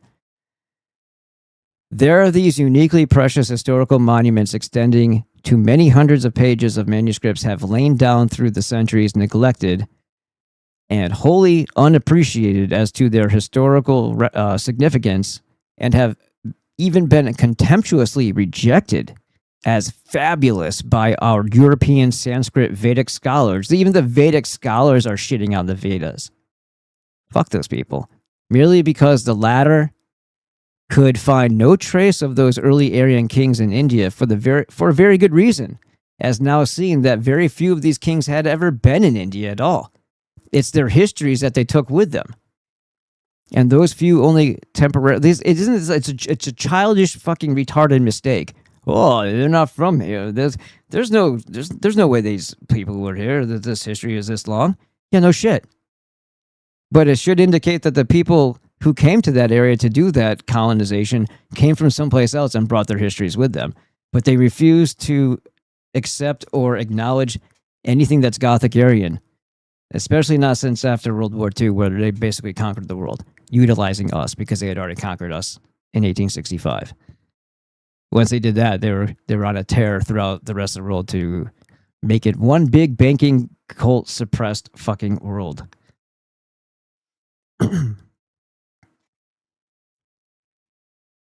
Let's see. And the more and more you hear them blatantly calling for our end, the closer you know they're coming to a point where even if there is pushback, they're going to have a lot of tech. They're going to have a lot of Palantir type shit. They're going to have a lot of boots on the ground or other types of weaponry. They're waiting for it to happen. So my suggestion is go after the tech. Stop the chip plants. Stop the data centers.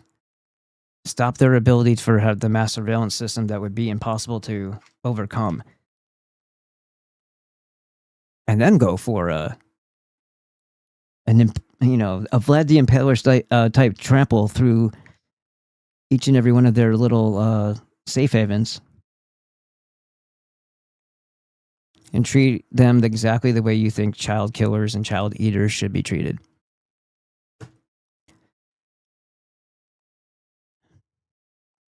Okay. For a very good reason, is now seen that very few of these kings had ever been in India at all, and those few only temporarily resident as what the hell? What? That doesn't seem like it's proper grammar. And those few only temporarily resident as local governors of their rich Indus Valley colony on the northwestern frontier of India before their accession to the imperial Mesopotamian throne. As they all belong to the pre-Indo-Aryan period, the so-called Vedic period, now disclosed to have been non-Indian, not Indian with the dots and the little skinny freaking brown guys. No, it was our people, except for the Indus Valley and before the great migration of the Eastern Aryans from Asia Minor into Gangetic India in the 7th century BC, with which Indian post-Vedic history and the history of the heart of India, as now generally understood, first begins. Let me just jump over here to real quick. I want to see something.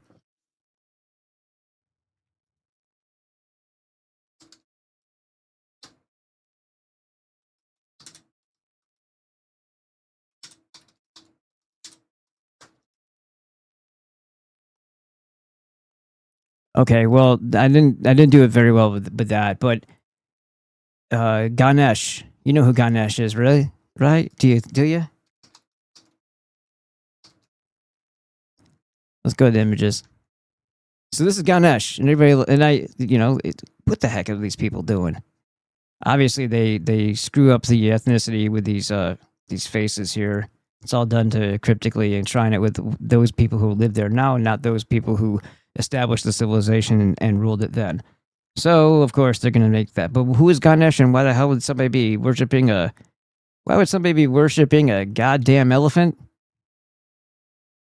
Well, Gan or Cain's name was the bull, not the raging bull that was Baal, but Cain was the bull, and in that word means there's no distinction in the early languages for a bull and elephant. So when they're in a different territory, it just gets created. Remember we talked about the totems or the reference to the clan, the reference to the tribe, animal totem. So they gave him an elephant head because he's the bull. That is as weird as that looks. That's still a Gothic Aryan symbol. Just so you know. All right, let's go back to it. It's a Gothic Aryan person, I should say, as if it's not a symbol. It is a. All right, so I'm being led, however, by the various clues described in my former works to observe that the Indo-Aryans had obviously come from Asia Minor and Mesopotamia. I picked up these despised and rejected ancient chronicles. I then found that many of the leading kings of the early Aryans in these ancient records bore substantially the same names with the same achievements and occupied the same relative chronological position as leading kings of the ancient Sumerians in Mesopotamia.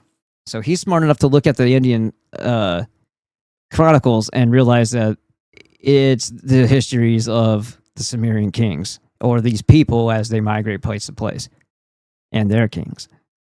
In Mesopotamia, the Sumerians being the oldest known of all civilized people of the ancient world and the founders of civilization in Mesopotamia, and the marvelous remains there of their vast cities with public buildings, palaces, and temples rich in art, treasures, archives, and libraries, and inscribed monuments adorned with sculptures that have been unearthed by the spade, again, the shovel, during the past few decades, form one of the modern wonders of the world. Excavation. They say it's unearthed by the spade. It's excavation, right?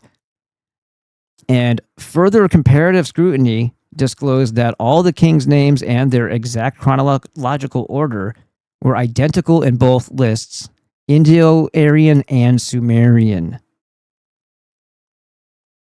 In former works, I have demonstrated with full scientific proofs and hitherto wholly unsuspected radical identity of the Sumerians with the Aryans, ancient and modern, in Europe, Asia Minor, Syro-Phoenicia, Indo-Persia, and also as regards to the ruling race in ancient Egypt. In physical type, language, and writing, three institutions, art and science, traditions, religion, mythology, and symbolism. People are like, oh, yeah, well, this is just a common trend of when civilization is created. These are all the attributes that come with it.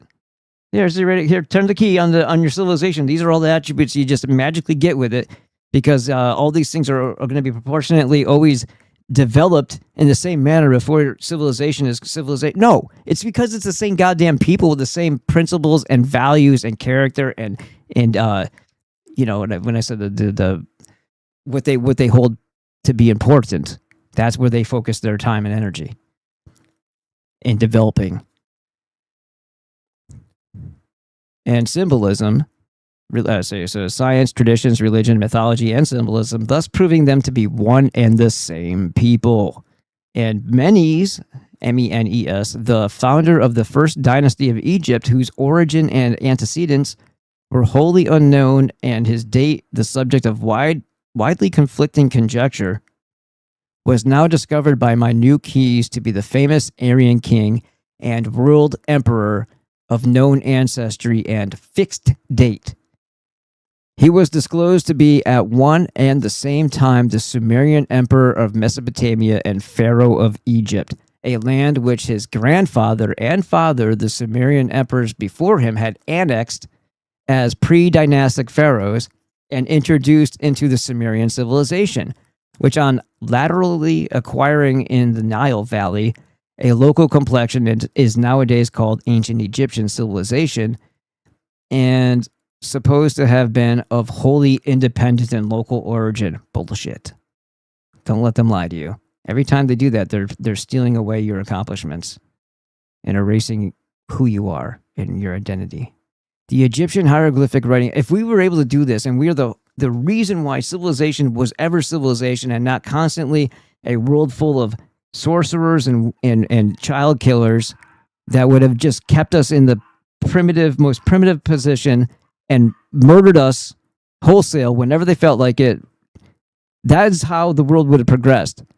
They wouldn't have any accomplishments as far as technology either, because they use us for those. They are not creative people. They're destructive. They are the eaters of life, right? They feed off life. They don't create. They wouldn't have advanced no matter how many years. They would have continued to do their sorcery and witchcraft. They wouldn't have high tech. Anytime that's happened, it's because us. The world would have been stagnant for thousands upon thousands of years. Now, take some pride in the fact that your ancestors and you, by extension, are the reason why you're sitting at a desk or you're on a phone or you're in a world that isn't constantly in such, it's not in such a, well, it is, but you're not in an immediate danger of being ripped away from your home at any given time and raped and murdered in a grove over a pentagram, rather than, just living a life slightly less molested than that.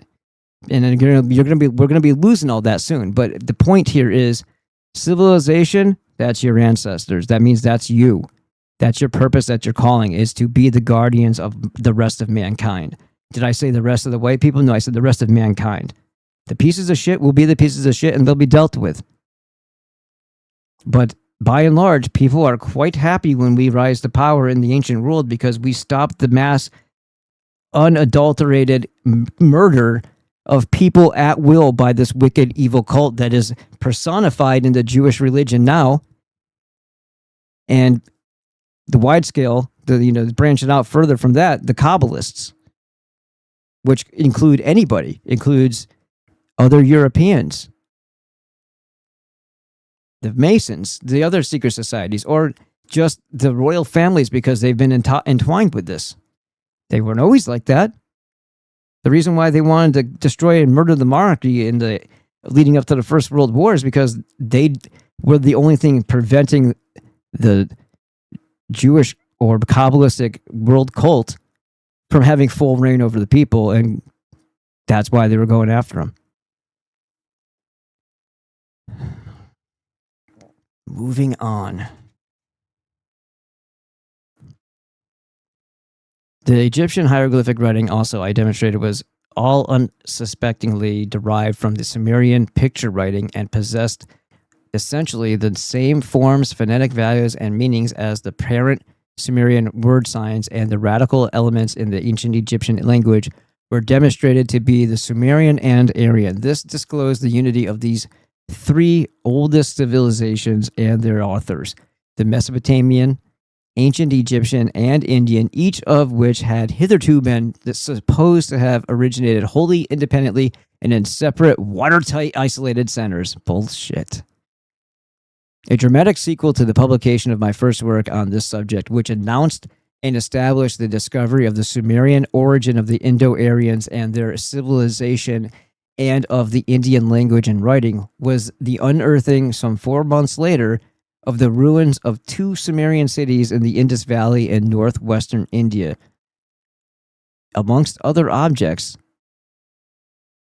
sorry, I stopped it on the India part because I was going to say, yeah, and when we leave places, what do? They start smearing shit on things. Okay, anyway, moving on. Amongst other objects unearthed there were several sacred seals and burial amulets inscribed with the old Sumerian cursive writing. And my pioneer decipherment of these inscriptions, published a few months later in my Indo-Sumerian Seals Deciphered, disclosed that these seals and amulets were chiefly those of ancient Sumerian government officials and priests of the Sumerian colony of about 3100 BC to 2300 BC, the name of which was specified, and some of them were celebrated in the ancient Vedic Psalms of the Hindus as patronizing the Indus Valley, visiting the Indus Valley from Sumeria. 2 of the seals were the official imperial state signets of 2 of the contemporary Caesarian Sumerian emperors in Mesopotamia, including the great world emperor Sargon the Great himself, whose conquest in the Indus Valley I cited from the ancient Indian chronicles, and in the pages of the present work they are cited in detail with their Indian names deciphered for the first time from his own inscriptions in Mesopotamia. We're going to hear from Sargon the Great himself. The present volume forms really the foundation stone on which all my former works have been built, for its main material was amassed by me before the issue of those works, although its own publication has been unavoidably delayed for the reasons explained in the text. It establishes in detail the personal identities of the originators of the world's civilization and of its early developers and their Aryan or Nordic race continuously back to the rise of civilization with concrete dates. This it does by demonstrating the absolute identity of the Sumerian kings by their still existing contemporary monuments and official dynastic lists, with regnal years from the first king of the first Sumerian dynasty at the rise of civilization above the twilight of its dawn at Uku, or Teria in Cappadocia. What did we just get done reading? Where was Thor? Where was his hymen? The Hittite word for heaven? Cappadocia. Who was the traditional founder of civilization? They're talking about Thor. They're talking about Adam. Continuously downward in the long, unbroken line to the later Babylonian period within the classic historical era, with the traditional kings of the early Aryans as faithfully preserved in the official kings lists in the ancient Indian chronicles from the first king of the first Aryan dynasty at the same epoch, who was also the traditional founder of civilization, continuously downwards to the classic period. We own accomplishment. We pretty much have the monopoly on. I'm willing to share. It'd be nice if other people could do shit. But there's one element and one force that can't. It can only suck out our life force. It can't build. It can't create. It can exploit. It can extort. It can co-opt. It can take credit for. But it's going to be workhorsing us in order to get those innovations. This identity of these kings, Sumerian and Aryan, is complete, not only in respect of their names and titles, but also as regards their exact chronological position and order of succession, and in the achievements of the leading kings throughout this very long period of over 2 millenniums of years, an overwhelming proof of identity unparalleled perhaps elsewhere in the annals of history. Now, I just want to address something, because in my head right now, I'm seeing Dr. Mike Izaratel, this Bolshevik Russian Jew, bodybuilder, who said that the Jews are superior in every way and function to the Aryan or white people. Based off of the lies of your history, where you claimed all of our accomplishments, because I'm failing to see what you've contributed so far besides torment, torture, terrorism, child murder, foreskin collection. What the fuck have you done besides manipulate other people? Because of your you sell shit. You're merchants. You bullshit people. You lie. Lying liars who lie. Explain to me where your holier than thou and superiority complex comes from, you fucks. Where does it come from? I'm about to tear all of that shit to fucking pieces right now. All of your claims are going fucking down right now. This identity extends into such minute details as the names of queen consorts and of sons.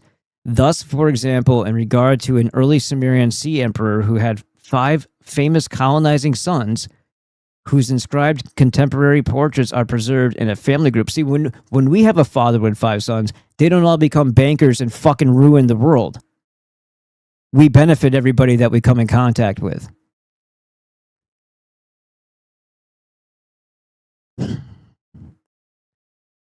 In a family group, it is found that the names and achievements of the sons as well as of their father are absolutely identical in the Sumerian and in the early Aryan records preserved in the Indian chronicles for the same chronological period. And the identity of names, periods, and exploits is further confirmed by identities in the 2 records in physical type and culture, language and writing traditions, symbolism, and religion. With reference to the last, several of the hymns of Sumerian priest kings that have been unearthed are shown to be substantially the same hymns as those of the corresponding early Aryan priest kings of the same name and period, which have been preserved in the Indian Vedas. Do we need any more proofs? Well, we got them, so hold tight. You'll get to hear them all. The epoch-making first king himself, the traditional builder of the first city and the founder of civilization, which changed the whole history of mankind, has his personality and achievements preserved in considerable circumstantial detail in the numerous early representations of him and in the celebrations of his fame and his benefactions to humanity in Sumerian literature and in the Indian chronicles and Vedas and in the great Gothic epics of the Nordics, the Eddas. And for those benefactions, he was laterally canonized and deified.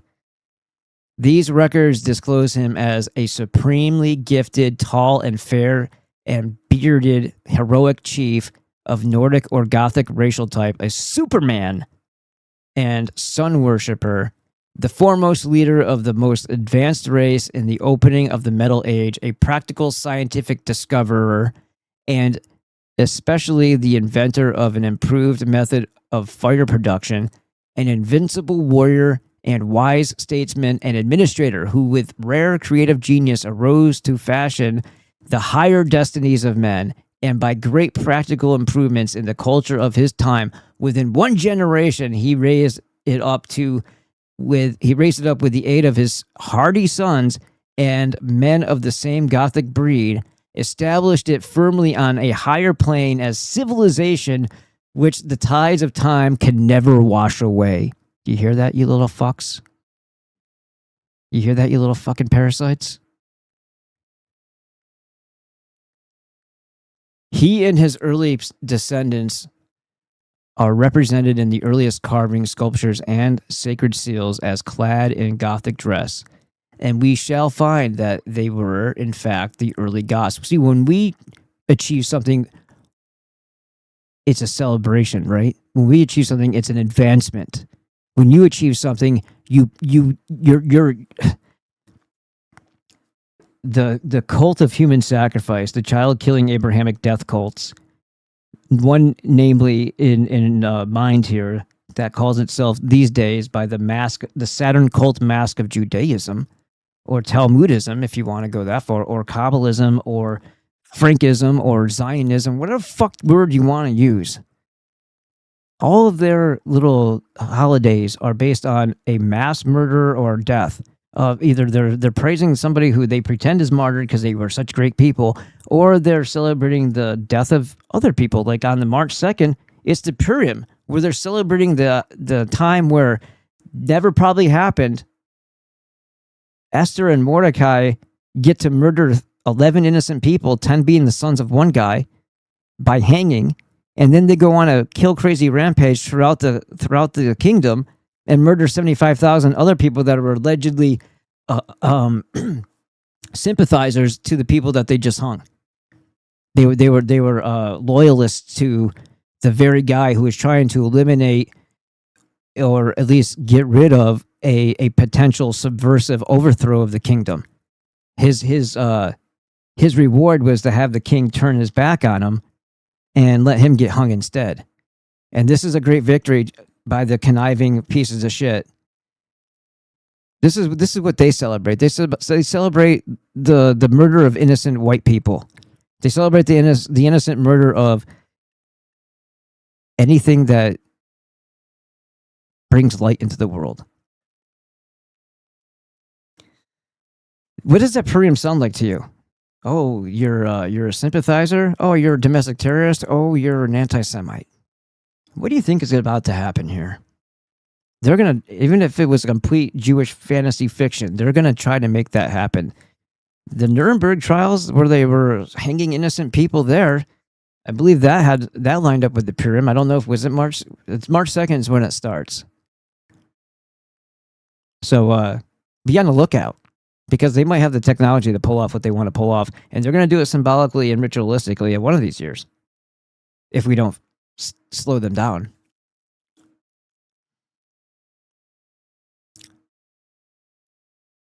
Established firmly on a higher plane as civilization, which the tides of time can never wash away. Now I'm going to start over here. He and his early descendants are represented in the earliest carvings, sculptures, and sacred seals as clad in Gothic dress. And we shall find that they were, in fact, the early Goths. And say the most typical of the Nordic race. Most of the... oh, by the way, obviously Scythia, Scythian, all that stuff, all tied in, right? Okay, as long as we're good with that.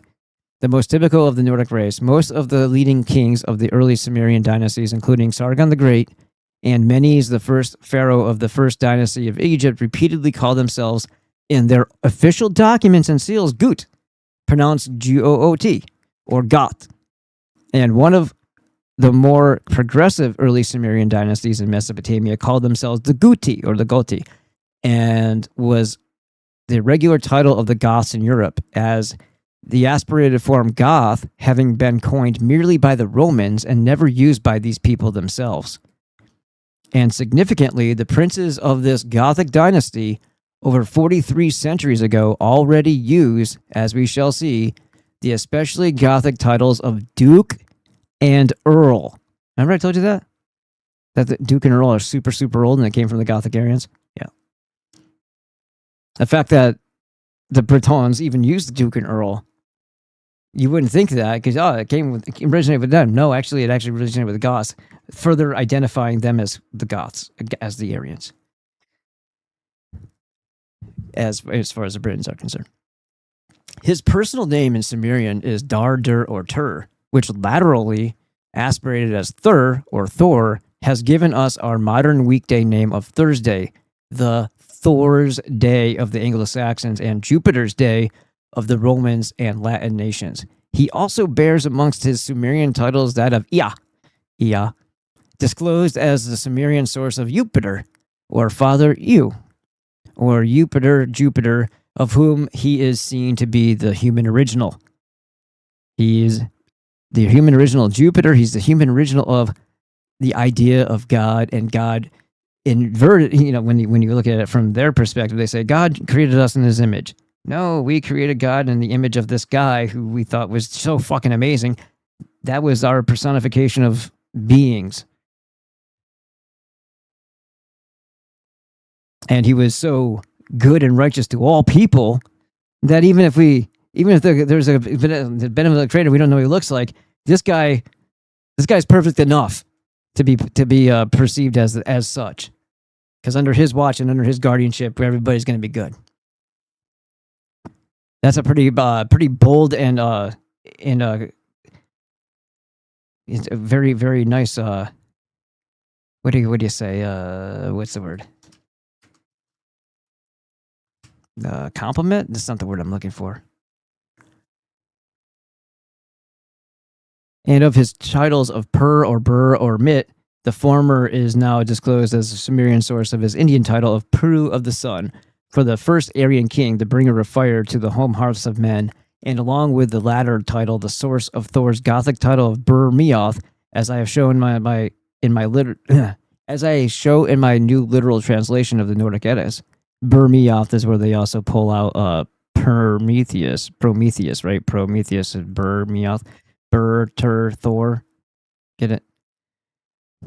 This latter title also, with its identical achievements, identifies him as the historical human original of the greatest of all Greek culture heroes, the fighter hero Prometheus. I didn't know that was coming, sorry. With whose real history, however, great liberties seem to have been taken by the later myth-mongering Hellenic bards. What were the later myth-mongering Hellenic bards? Fucking Jews. Well, not quite yet. That wasn't their identity yet, but they were that Saturn cult. They were those Chaldee Semites, if they're Semites at all, or they were Turk Ashkenazi. Just as our later English and Welsh bards. Well, the most important part is that they were the Saturn cult, right? The cult of child sacrifice, who later decided to be foreskin munchers. Or maybe they were always foreskin munchers. Who knows? Just as our later English and Welsh bards in the medieval period, when tournaments were in vogue, have taken free license with the real, original, and very long pre-Christian hero, King Arthur, or, remember, pre-Christian hero, not contemporary, not medieval, pre-Christian hero, King Arthur, or Artur, Ere Thor of the Nordic Eddas, who we shall find is made a somewhat quixotic reflection of his real self, the same invincible, beneficent culture hero, the first universal king and instructor of town or city life and monogamous marriage. Yeah, that was our people again. All the good things that make structure and, character and integrity and faithfulness. All the good characteristics of and virtuous ideas didn't come from fucking Semites. Or at least not those ones. And certainly not them at all. Came from us. And the Sumerian king, first monogamous marriage, the Sumerian king Thor, the first Aryan king and founder of civilization, and now made historical and of fixed date. Real deal, real dude. As this long line of recovered historical Aryan kings and dynasties from the first kings onward, here in this book, we're going to get to see the expansion of these people into time and where they went, what happened and what happened to them, and how the moon cult, the Saturn moon cult, the serpent wolf cult, this cult of human sacrifice, pharmakia, and sorcery started to slowly fuck us up. As this long line of recovered historical Aryan kings and dynasties from the first king onwards with their achievements down the ages now passes like a pageant before our eyes, we see for the first time the true perspective of ancient history from its beginning, with the names and titles, personalities, Aryan race, and relative fixed days for the authors and the early developers and propagators of civilization. The hitherto prehistoric period back to the rise of civilization now becomes historic. The hitherto prehistoric period back to the rise of civilization now becomes historic because the histories are there. They do exist. And by God, this guy can fucking read them. And so far from having been a period as supposed of dead stagnation, it is one of ceaseless movement and progress. Oh, we don't know what happened here. Probably nothing then. Otherwise, somebody would have said something. That's the retards, right? Civilization from its start is seen to have been fashioned essentially on the same fundamental lines as at the present day, 5,000 years ago or more. And the astonishing modernness of its scientific authors and their outlook on life makes them feel quite near to us, though separated by thousands of years, as they are found. Doesn't this feel amazing? Do you not feel amazing right now? As they are found to be our own kith and kin. And through their inscriptions in primitive Aryan or Sumerian speech, still uttering their message, they seem to stretch out their hands and speak to us in fellowship and understanding with trumpet tongues down the long corridor of time. We see them as a vigorous, thriving industrial people living in cities and spreading their civilization and ordered government with free institutions amongst the wild aboriginal races, whom they welded into civilized nations. They kill them all because they were different? No. They may have had to do a little training to, out-train the stupid that was going on under the care of the fucking Chaldean Semite pieces of shit. Not everybody makes the cut, but those who did got to be part of the civilization. We seem to hear the tramp of their well-disciplined legions and see the glitter of the sun on their spears as they repel the attacks of the would-be destroyers of their civilization, as is recorded in their inscriptions and represented on their monuments. They were the guardians. We see the just laws they enacted for championing the cause of the weak and poor and needy. Their great public works and temples and libraries and palaces adorned with sculptures and other works of high and naturalistic art. And we see them engaged in industries and as daring pioneer mariner merchantmen in their small winged galleys, scouring and exploring the wide seas and confines of the unknown ancient world. The point when civilization emerges on the horizon of written history, hitherto the subject of vague and vastly conflicting conjecture, is now fairly fixed, and it is all unsuspectedly located in Cappadocia in Asia Minor. Do you want to know where that is? It's in Turkey. Let me show you. Let's get out of this first. Is that still all right? Cappadocia region in Turkey. Let's have a look at these pictures real quick. All right, so look at that. Open air museum over here. Look at all these. It's right into the walls, right into the rock, right into the mountain, right? This is Derinkuyu, the underground city. Remember I told you how they needed to flee and escape from these pieces of shit who were stealing their cattle, stealing their food, stealing their children, stealing their wives, sometimes stealing them, and then raping or sacrificing them or playing pharmakia experimentation on them. Yeah, that's what we prevented and stopped. But before then, people were hiding. People were hiding from being on the surface of the earth because of that piece of shit Chaldean Semites. And you know what? If we're not careful, that's where we're going to end up. Look at all that. The castle. Oh man, imagine taking a hot air balloon through that. Look at that.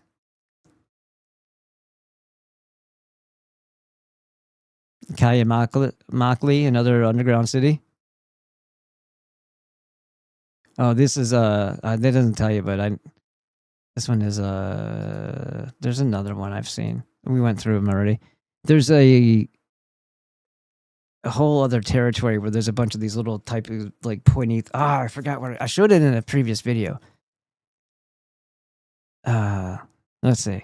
Is it in here? Oh yeah, of course it's a UNESCO World Heritage Site because they don't want you to see anything too revealing. You're not able to get up close to shit. That's how they do. They do that in India too, with that one territory that looks like it was like cut with a mountain-sized rock 3D printer. It's amazing. It's all one piece and has like all kinds of ornate details on it. You know what I'm talking about. I think it's called. I'm not gonna remember right now. My brain's a little fried from reading. All right, let's go back to it. Unsuspectedly located in Cappadocia, in Asia Minor, the land of St. George of England, and a land which scientists have shown is really a part of Europe geographically, geologically, zoologically, and botanically and climatically, so that civilization and its authors were European. Here in Cappadocia, we find the first civilized king established himself and built the first town or city and formed the first civilized state according to the Sumerian accounts. And the Indian chronicles also locate him and his capital in Asia Minor.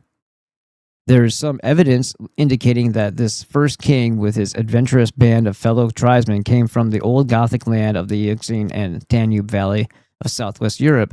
Then, 43 years later, we find his son and successor descending from the uplands of Asia Minor with his army of civilized Aryan tribesmen as an armed peasantry into the rich alluvial plains of Mesopotamia to form there a great empire, building there the first cities in the land of Shinar, quote unquote, and civilizing the black-headed people, the Semitic Chaldean Aborigines. Black-headed means haired. Remember, they're light-haired and light-skinned. Shinar, the reason why I put that in quotation marks because it's a bastardization of Semitized bullshit language. When you actually get to read what Sumerian, where they derive the word from, you're going to be pissed off again. But then you're going to be like, yep, it figures these lying liars who lie. It is this advent into Mesopotamia of this immigrant ruling and civilizing Aryan or Nordic race that is now disclosed to be what nowadays is called by Assyriologists the coming of the Sumerians. Oh, but we don't know who they are. Right, because you don't want to know who they are.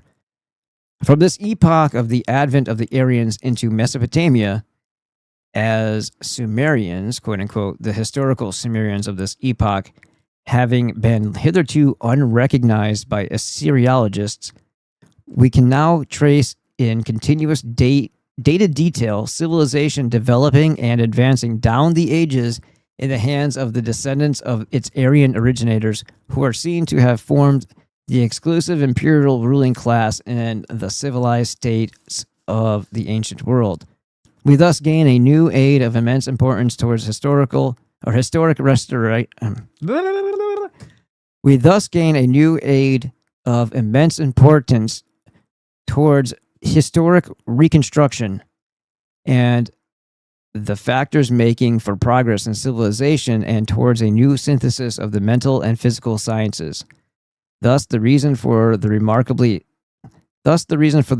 unity in the elements of the various ancient local civilizations hitherto inexplicable, a unity hitherto logically recognizing and implying unity in civilization only by Professor Elliot Smith and his school, who, however, ascribe its originating and propagating center to Egypt. Nope, Sumer. Is now seen to be found in the newly elicited fact that the authors of the supposedly independent ancient civilizations were one and the same ruling race, the Aryans, who spread their civilization over an ancient world by their worldwide imperial sway and colonial rule. Thus, Egyptian civilization is disclosed by the new evidence, which includes actual surviving inscriptions in Egypt of the world monarch Sargon the Great and his father and grandfather before him as pre-dynastic pharaohs to be of Sumerian or Aryan origin and introduced fully fledged into Egypt from Mesopotamia by those Aryan emperors from Mesopotamia. And the first dynasty of Egypt, or Menes dynasty, is demonstrated to be identical with that of Sargon's son Manus the warrior, or Menes, in Mesopotamia, of which empire ancient Egypt is disclosed to have been a colony or dependency.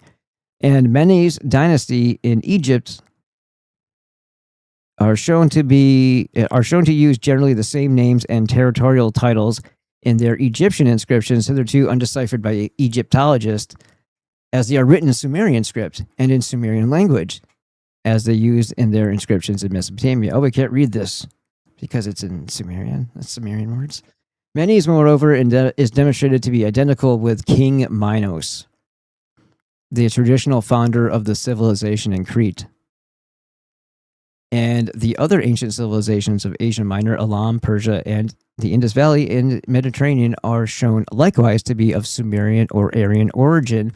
The remaining ancient civilization, also namely that of China, which dates traditionally only to about 2200 BC, has previously been shown with considerable probability by Professor de Coupiere and Ball to be, along with its hieroglyph system, derived from the Sumerian. The history of civilization and its propagation is thus disclosed to be a unity to a much greater extent than has hitherto been supposed. Amongst the important new historical information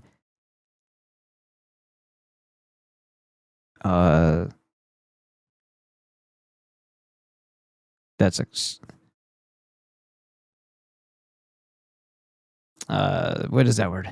It's all scribbled out. Depicted? No, there's a D. I don't know. That's scribbled out. Amongst the important historical information in regard to these early Aryan emperors who developed and propagated civilization is that which discloses the hitherto unknown identity and Aryan royal ancestry of the father of Sargon the Great and the prehistory of Sargon himself and his son Menes.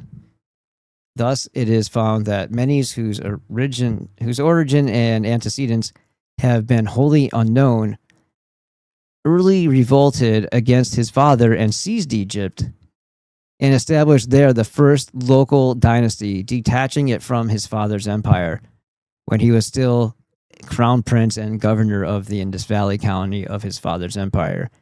In his official seals, which I have found amongst those unearthed in the prolific second batch of seals in the latter colony and deciphered for the first time in this work, along with several scores of others of these Indus seals of the second batch, hitherto wholly undeciphered, and proving to be of immense historical importance for the recovery of the history of the world's civilization, he also styles himself Paru, or Pharaoh. And along with these are other official signet seals of his father Sargon, in addition to those I have previously deciphered and published of the first batch of those Indus Valley seals, and in these Sargon also calls himself Pharaoh. Moreover, Menes' route for his conquest of Egypt is indicated via the Persian Gulf, Indian Ocean, or Arabian Sea, and Red Sea. Most pathetically tragic of all, perhaps, is the discovery that the hitherto unread long record inscribed on the great ebony label found in the tomb of Menes at Abydos in Upper Egypt and written in the Sumerian script and language of his time, and now deciphered and translated for the first time, narrates in graphic and circumstantial detail how this great admiral and world emperor, in his old age on a voyage of exploration with his fleet, made the complete course to the furthest west sunset land in the Western Ocean, and there met his tragic death.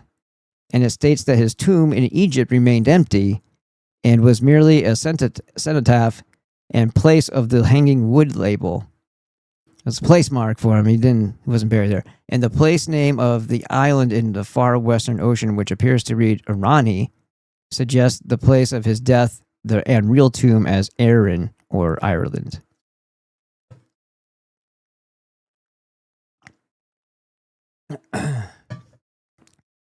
Apart from the flood of new light thus gained on the personality, achievements, methods, and race of the hitherto unknown but now historical individuals who originated and early developed civilization, and of the relatively little known early propagators of civilization over the ancient world and the manner in which they did it, the new method of research is of great service to scientific history by the more accurate chronology which it introduces. Through the recovery by our new keys of the complete list of the Sumerian or Aryan kings continuously back to the first king of the first Sumerian dynasty and bridging over the gaps which have hitherto existed, we are enabled for the first time to recover the exact dates to within a few years for the entire main line of Sumerian or Aryan kings back to the first king at the rise of civilization. Thus, the real date for the first Aryan or Sumerian king becomes about 3378 BC, and the real dates of Menes, the founder of the first dynasty of Egypt, becomes about 2703 BC, which is why I also say those pyramids were already there. And the great confusion that arises from the enormous discrepancies in the extravagantly conjectural and calculated dates for these epochs by the rival schools amongst Assyriologists and Egyptologists, none of which are anywhere near the mark, will soon, it may be hoped, disappear from our research records and textbooks. The determination of the real date of Menes will not only bring due order into Egyptian chronology, but must react beneficially on the inquiries into the history of the countries with which Egypt was connected during the period covered by its earlier dynasties, including ancient Britain. In speaking of the Sumerian or early Aryans of the 4th millennium BC as the founders of civilization and of the rise of civilization as a now relatively fixed and dated historical epoch, one has to be on one's guard against misconception. Civilization was not the sudden affair we sometimes imagined it. The progress which the Sumerians brought to fruition was a slow growth from remote beginnings. It was the outcome of a long, slow process of evolution from the primitive culture with fire production, cookery, and beginnings of art of the tall, long-headed, big-brained Cro-Magnon race of men of the last stage of the Old Stone Age, about 20,000 BC, onwards to the later Stone Age men on the threshold of the dawn of civilization, with domestication of animals, sporadic agriculture, and social organization with fixity of customs. It was not until the relatively recent period of the Metal Age that the most highly developed race of men, presumably the descendants of the cultured Cro-Magnon race, invented writing and built the first cities, thus putting the coping stone, so to speak, on the edifice that had been so long building and giving us, at last, civilization in its dictionary sense. The first builder of a city or town was, according to the old Sumerian records, the first king of the first Sumerian dynasty, who was the traditional founder of the civilization, and he was, as we find, familiar with writing and lived at the opening of the Metal Age. His date, by our new chronological evidence, of about 3378 BC, thus becomes technically the date for the rise of civilization, with which began the glorious new era of human progress. Of other far-reaching historical effects of the new evidence, several are indicated in the concluding chapter. Here may be mentioned the new light which is shed on evolution of heroic mythology, on the very early Aryan institution of monotheism. Say it again. On the very early Aryan institution of monotheism, some 2,000 years before that false story of Abraham, on the evolution of the anthropomorphic idea of God and its date, and on the Aryan Sumerians' basis of the Mosaic, Roman, and other law codes, on the inspiration drawn by Greek art from the naturalistic art of the Sumerians, Hittites, and Aryan Babylonians, the derivation of the applied and industrial arts and sciences, including astronomy, the arch in building, measures of weight, surface, capacity, time, etc., hydraulic and sanitary engineering, and deep sea navigation, all 5,000 years ago. Way to go, Thor. Heroic mythology has its historical human basis now disclosed for the first time, showing the identity between the civilized traditions of the East and West and the connection of both with the primitive Aryan or Nordic race and language. We get behind the beginnings of heroic mythology. A vast deal of what has hitherto been looked upon as prehistoric and mythical becomes historic and real. Mythical becomes historic and real. Heroes who have been raised into gods again take the form of men. And as historic early Aryan kings of relatively fixed dates. They go from gods back to who they actually were, which was men, and as historic early Aryan kings of relatively fixed dates. Gods and demigods of the ancient Greeks and Roman, Egyptians, Hittites, Persians, and Indo-Aryans, as well as of the Goths, Scandinavians, and Germans, ancient Britons, Irish, and Anglo-Saxons, such as Zeus, Jove, or Jupiter, Indra, Prometheus, Atmu, Adam, Odin, Thor, Arthur and Round Table with his Sumerian Holy Grail, Sir Gawain, Khan the Hundred Fighter. He's just going to relay them all, I guess.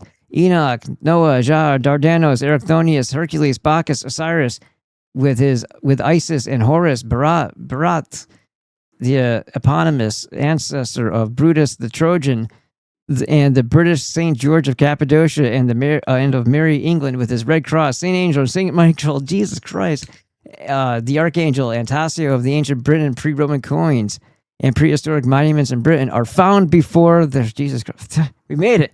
Are found before their deification or canonization to have been famous Sumerian or early Aryan kings and emperors of relatively fixed dates. Most of them with still existing contemporary monuments whose histories can be reconstructed by the Sumerian monumental inscriptions and records, supplemented with the accounts of them preserved in the Indian chronicles and the Gothic or Nordic Eddas. Thus we find that after all, the god Zeus, Jove, Jupiter, or Thor Odin, in historical fact, was before his deification the actual human ancestor in lineal ascent of many of the famous kings and heroes of antiquity. One guy, that many names, we can just call him Adam or Thor. This justifies the proud boast of many of the early Sumerian kings that they were the son of god Zeus or Zax, who was also called Ea or Jove, because he literally was a person, and that they suckled at the breast of his queen, the Lady of the Mountain, or Juno. That is to say, they were vicariously so nourished as the lineal descendants of his son, the second Aryan king, as shown in the dynastic genealogies in the appendix. This was just as in later times, the Anglo-Saxon and other Nordic kings claimed to be descendants from Odin or Thor. And in classic Greek, the Roman myth, many of the leading heroes are made to be sons of Zeus or Jupiter. Again, Thor. That is to say, they trace back their descent to him in human form, though the later myth-mongering bards, in ignorance of the real history and reflecting the lax morality of their time, ascribed the descent to direct illicit loves on the part of Zeus or Jupiter, because they don't have any... Listen, this cult thinks like itself. They don't have any virtues or values. They have zero values. So if anything's done, it must be done in a sneaky little weaselly way, like they are, right? So it's Zeus was out having affairs. That's how their lineage must be like that. Not because they're talking about the same peoples, right? Can't be that. Fucking scumbags, bringing disgrace to our name with this fucking rumors and lies. The descent to direct illicit amours, which is loves, on the part of Zeus or Jupiter, and so grossly traduced his noble character. Yeah, fuck you, you goddamn assholes. Even the old traditions of the later Chaldean and Egyptian priests, reflected by Berosus, who we talked about in that book, and Manetho, that the first earthly kings were gods, because they were actually people that were gods, god. Get it? Is now seen to be based on historical fact. And the leading heraldic animals and associated crosses, it's really hard to read this, it's so faded, on modern national and family escutcheon, I can't read that, are seen to have been used in similar fashion by our Sumerian or early Nordic forebears, the animals being usually rebuses for their clan names, animals, or sometimes tribe or cult name, right? The innate relationships of civilization to the Aryan race from the earliest period disclosed by this new evidence it is interesting to note, fully in agreement with the recent researches of Professor W. McDougall and Hans Gunther in their classic analysis of the racial elements in European civilization from the Greek period downward to the modern, in which they reached the same conclusion as to the leading part played by the Nordic race, that is the Aryans, and that racial impoverishment in that element tends to the weakening of the civilization. When there's no more of us, the civilization collapses. And that's absolutely true. When we've left the place, they go back to smearing shit on themselves and washing their hands in piss. Yeah. In this regard, the staggering fact now emerges from the united testimony of the entire body of Sumerian and Babylonian monument. Well, you know what else happens too? Is when we get snuffed out or we leave an area and the parasite comes in, then it's debauchery and rape and murder and chaos. All right.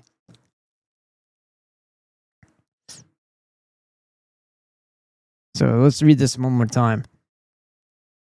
The leading part played by the Nordic race, that is the Aryans, and that racial impoverishment in that element when we're no longer there tends to the weakening of civilization. In this regard, the staggering fact now emerges from the united testimony of the entire body of Sumerian and Babylonian monumental and literary history, as interpreted by the new official Indian keys to the Aryan ancestry and the traditional forms of the names of the kings, that no Semitic, listen to me, pay attention out there, you fucking small-hatted fucks. No Semitic dynasty whatsoever is to be found in Mesopotamia throughout the whole period of recorded history, from the rise of civilization downwards until the Semitic Assyrian period of about 1200 BC. All the dynasties before this period, which are alleged by Assyriologists, Semitic scholars to be Semitic, are now disclosed to be purely and unequivocally Sumerian or Aryan and non-Semitic. It now transpires that Assyriologists possessed of no key whatever to the traditional forms of any of these kings' names to guide them in the restoring the names from the ambiguous polyphonous Sumerian syllabic signs, have under the spell of their Semitic theories forcibly Semitized the names of those Sumerian kings by arbitrarily substituting often Semitic values for the normal Sumerian or Aryan values of the syllabic signs by which the kings' names are written, in order to give the names a Semitic semblance. This is called fucking lying. This is called erasing your history, and thus support their inveterate theory that the Semites were the originators of Mesopotamian civilization. They've never been the originators of shit except for fucking gross, disgusting behavior. This falsification of the history of Mesopotamia and of civilization has hitherto grossly misled historians in general. But all of these so-called Semitic dynasties, as well as their individual kings, including, for example, Sargon the Great, who, however, never called himself Sargon, nor was so called even in late Babylonia, and King Hammurabi of law code fame, are now conclusively proved in this work from their own contemporary records to be Sumerians or Aryans in race. I wish I had a fucking mic to drop. I just got this one. I like this one. And each and all of them are recognized early Aryan kings and dynasties of the Indo-Aryans, several of them being famous early Aryans mentioned in the Vedic Psalm literature of the Orthodox Hindus, and one of them is the famous epical Aryan king Ramachandra, the hero of the Ramayana romance, and the most popular ancient heroic Aryan king in India today. Remember, we're talking about Aryan people, our people, European type people in those territories. We're not talking about brown people doing the dances or anything like that. And it is difficult to acquit altogether from blame those distinguished Assyriologist scholars who mechanically following each other, just like Snorri, everybody follows that idiot, have allowed the spell cast by their Semitic prejudice. It is a cult and they do sorcery. It is a spell. It is a spell cast by their Semitic prejudice to blind them for so long to the real facts, because there was a hijacking of the sciences long ago to keep the truth away from the people. That's why they entered all the royal societies, the reading clubs, and the Freemasonic orders, and poisoned the monarchy and all this stuff. There was actual European people doing this to Europeans at the behest of the cult that they are all part of, that were mostly Semitic or mostly Oive in nature, all to fuck up the rest of the world, because they had already had the plan that they were going to keep it all for themselves. It was the same pieces of shit cult, because remember, even as far back as the Edda, as far back as 5,000 years ago, this cult wasn't just one group of people. It wasn't just Ashkenazi Turks. It wasn't just this. It wasn't just that. It wasn't just Chaldean Semites. It wasn't just, Arab type people, whatever. It wasn't just the Phrygians. It was also Gothic Aryan people that were already migrated to that territory, part of that cult.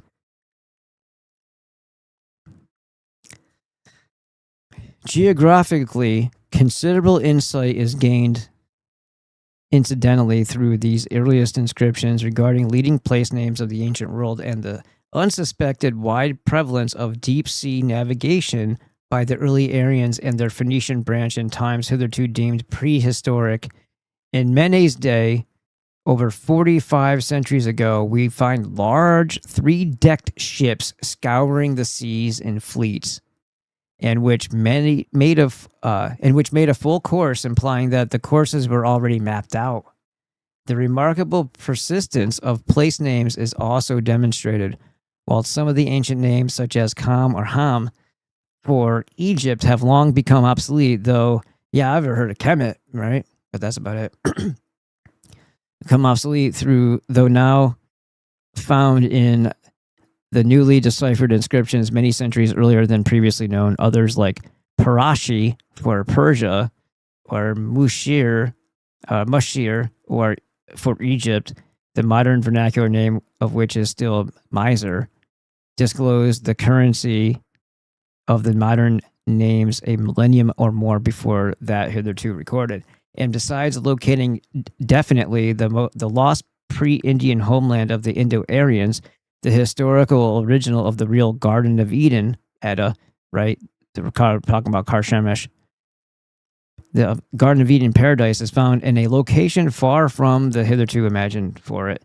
Zoologically, also, we recover admirable naturalistic contemporary portraits of animals, wild and domesticated, at early periods, which can now be definitely dated and in habitats where they have long been extinct, such as the woolly maned lion, rhinoceros, and tiger. And amongst the domesticated animals we find at these early dates, the prick-eared wolf, the Brahmini bull, buffalo, elephant, and goats of the different species.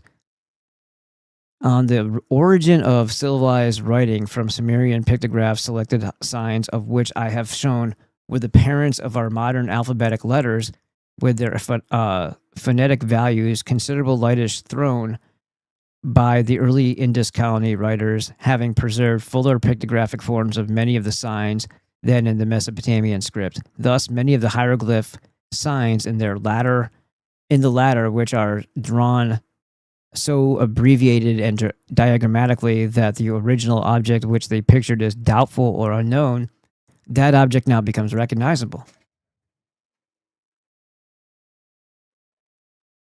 Such are a few of the many outstanding results which so far have followed from comparison of the monumental inscriptions with the literary remains of our Aryan ancestors, important themselves by placing universal history on a finer foundation than before. They are still more so by the promise they afford of the harvest of new knowledge that awaits us when the methods of research, of which this comparison is the key, have been more fully exploited.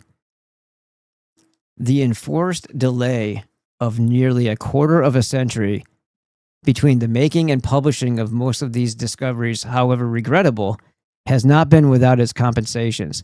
The interval has witnessed the remarkable confirmation of my observations as to the Sumerian origin of the language and civilization of India that is supplied by the unearthing of 2 dead Sumerian cities in the Indus Valley with numerous monuments and inscribed seals the first batch of which my pioneer readings of the inscriptions disclose the name of that Sumerian colony and of several of its chief governors and high priests, the Sumerian emperor who founded the colony, and the date, and also furnish the key to that early form of cursive Sumerian script for writing with pen and ink on parchment. It has afforded by the unearthing of fresh inscriptions further and more complete old Sumerian kings lists and also titles of many of the kings, which confirm the unique historicity of the official Indian kings lists and chronicles as an independent source of Sumerian history, and also confirm my readings of the Indo-Sumerian seals and my revised readings of the personal names of Sargon and others. This guy's thorough. I challenge anybody to challenge this, because they're going to lie and lie and lie and lie, because all the philologists are, parrots for the Semites. It has seen my opinions on the drift of civilization from the Near East to the West, as to the part played in the dissemination by the Phoenicians as a seagoing branch of the Aryans, as to the unique cultural value of the Aryan tradition and physique, as to the decadence produced by some and the improvement resulting from other mixtures of the Aryans with foreign race strains, and as to the comparatively small account of Semitism as an original creative force supported independently by antiquaries who have approached these problems from the Western side, so that it has become a commonplace of anthropologists that all over Northwestern Europe, the descendants of the men who built the palace of Minos plied their industries and buried their dead. As this volume, like its predecessors in the series, is primarily intended for the educated general reader as well as the historian, I have placed as far as possible the more technical details and attestations of proofs in footnotes and appendices, and I have arranged the chapters generally in the order in which the discoveries were achieved. Thus, the reader may take part, as it were, step by step in the adventurous exploration into the unknown and gain acquaintance across the gulf of time with our noble Aryan ancestors in their molding the destinies of the world, in their struggles with the hordes of primitive men, in establishing civilization, not only for themselves, but for the welfare of mankind, and the manner in which they developed and propagated and controlled it by worldwide empire, ensuring widespread peace like an embryo League of Nations, and welded the heterogeneous primitive tribes into nations, and the apparent causes leading to the decline of civilized nations. The exploration is thus perhaps not one of the least attractive of the romances of science in which truth is stranger than fiction.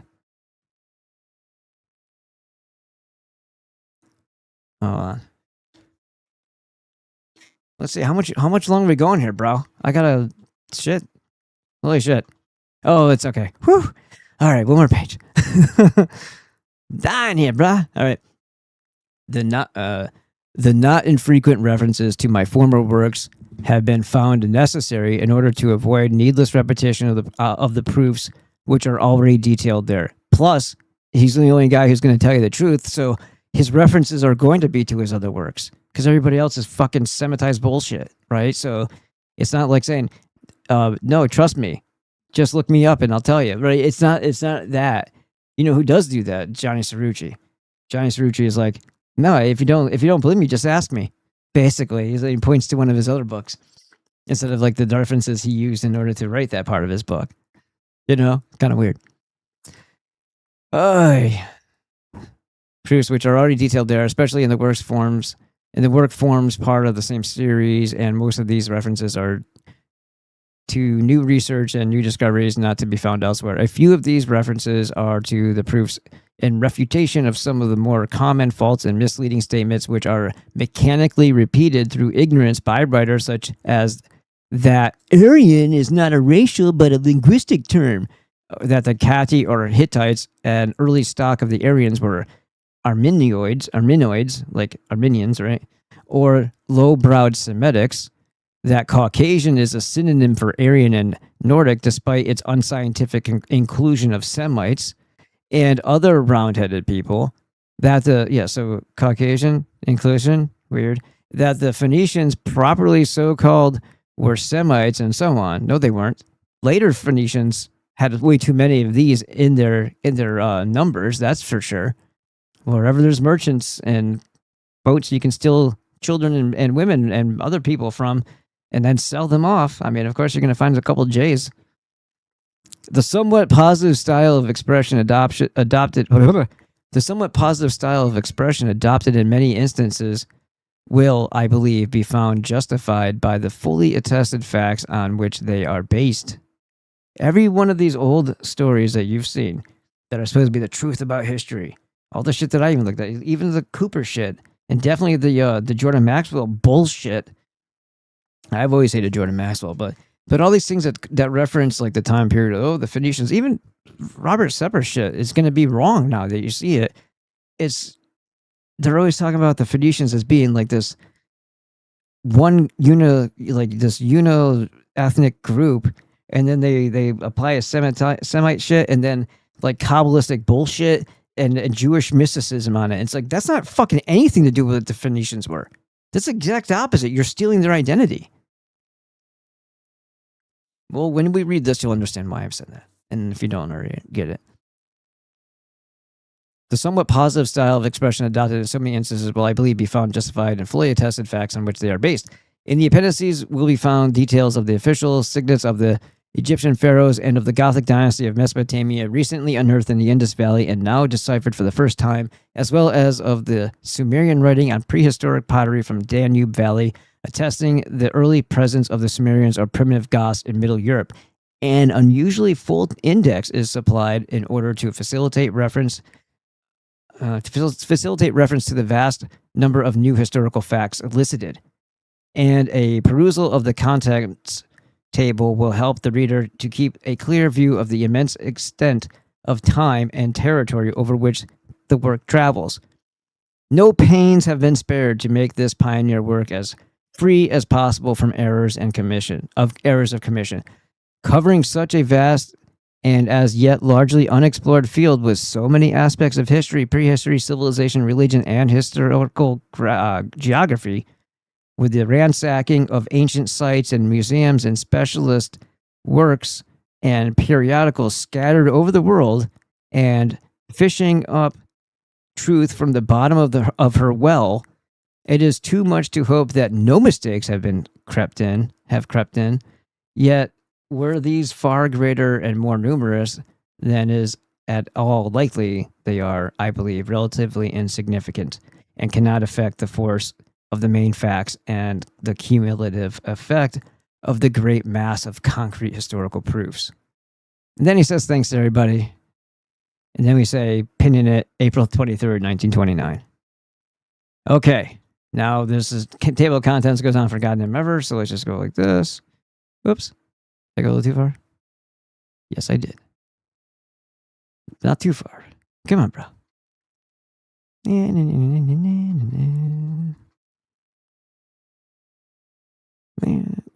6, 5, 4, 3. Pick it up right about, Really? Is that a whole empty page there? 2 and then 1. Okay, so makers of civilization and race and history. We're going to pick it up on page 62. Chapter 1. That was just the introduction. Today. Enjoy.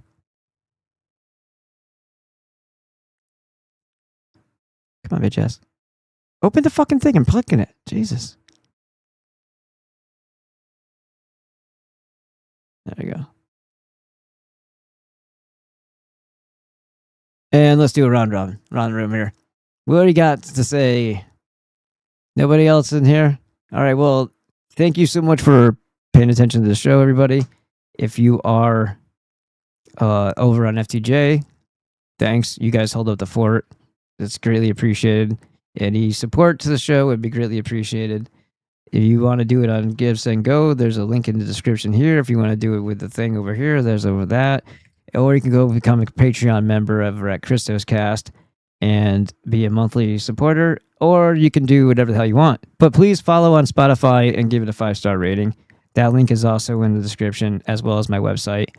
Become a member at Dr. Glidden's membership if you want to get the cheapest price possible before they go up in March 6th. That would be advisable. And then use code BALLBUSTERS for your 25% off discount on that. All right. What else am I missing? There's a Gifts and Go here. There's a PayPal, and there's a Buy Me a Coffee. Any of these things help. All of them help. And let's go over to the Rumble and see who's saying what. Looks like everybody dropped off. It's been a late night, I guess. There's people here. Anyway, Patreon.com is this one. SemperFryLLC.com is my website. You click it. Dr. Glidden. Okay? Right here. Click that. See what happens. I dare you. See? This is a whole YouTube video there that you can watch that describes the 90 essential nutrients and why they're awesome. You just have to click this thing. Food Star is a 6% off for the hot sauces. And I don't know, maybe it applies to the book. I don't quote me on that. But the book is actually cheaper than if you bought it from Barnes or Amazon. But you may wait for it if you request a copy in the format that I don't have currently, because they slow walk these books to me when I order them from Amazon. I can get them within 2 weeks from Barnes, but they take forever, sometimes like a month, from Amazon if I need to do the hardcover. But the hardcover is also like $5 cheaper with me, I think.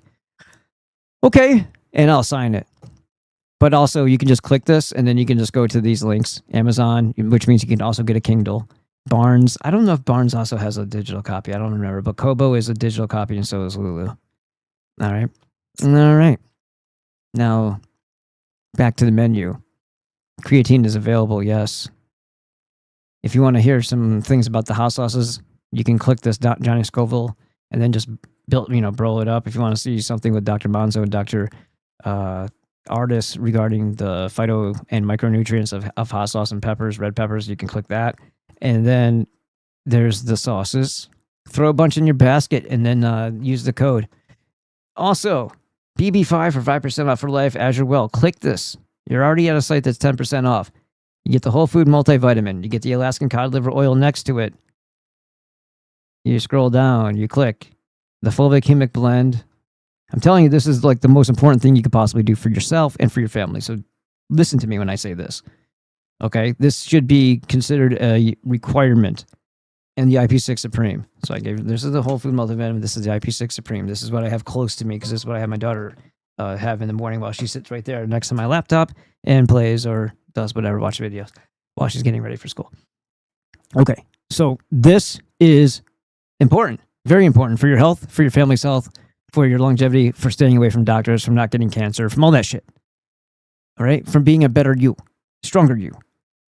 And you can get it with a discount. So you're going to be getting Azure money, like credited for your next purchase, in addition to the 15% off you're going to get using my code BB5 on top of the already 10% off that's there. Now, if you are looking for other things in addition to your 90 essential nutrients, the bentonite clay for detoxification, you can look at that. There's where is it? The Adrena adaptogen, that one you might be considered, but this is what I wanted to actually show you. Where does it go? Where to go? The whole food C complex, that one. Most people have never even, like, in a supplement form, ever had real whole food vitamin C. It's rare because everything is synthetic and it's usually more poison than good. But if you have the whole food C complex, it doesn't require as much of it, and your body recognizes it more readily and it can use it better. Whole food C. And then the other thing I would say is the activated B complex is just right there. Okay? All right. It has 9 B vitamins in it. You should totally grab that if you want to add on. Okay. What else we got going on here, kids? Besides the dog barking every once in a while.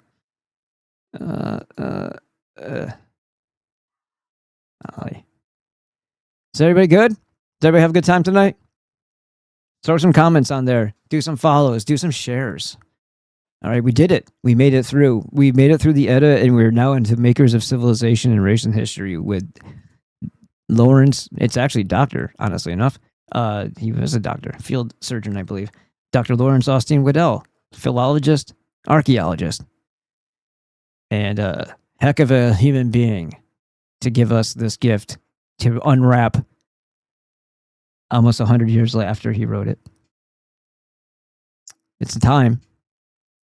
It's time to remember who we are. And I greatly appreciate you for showing up and showing that you give a shit about your history.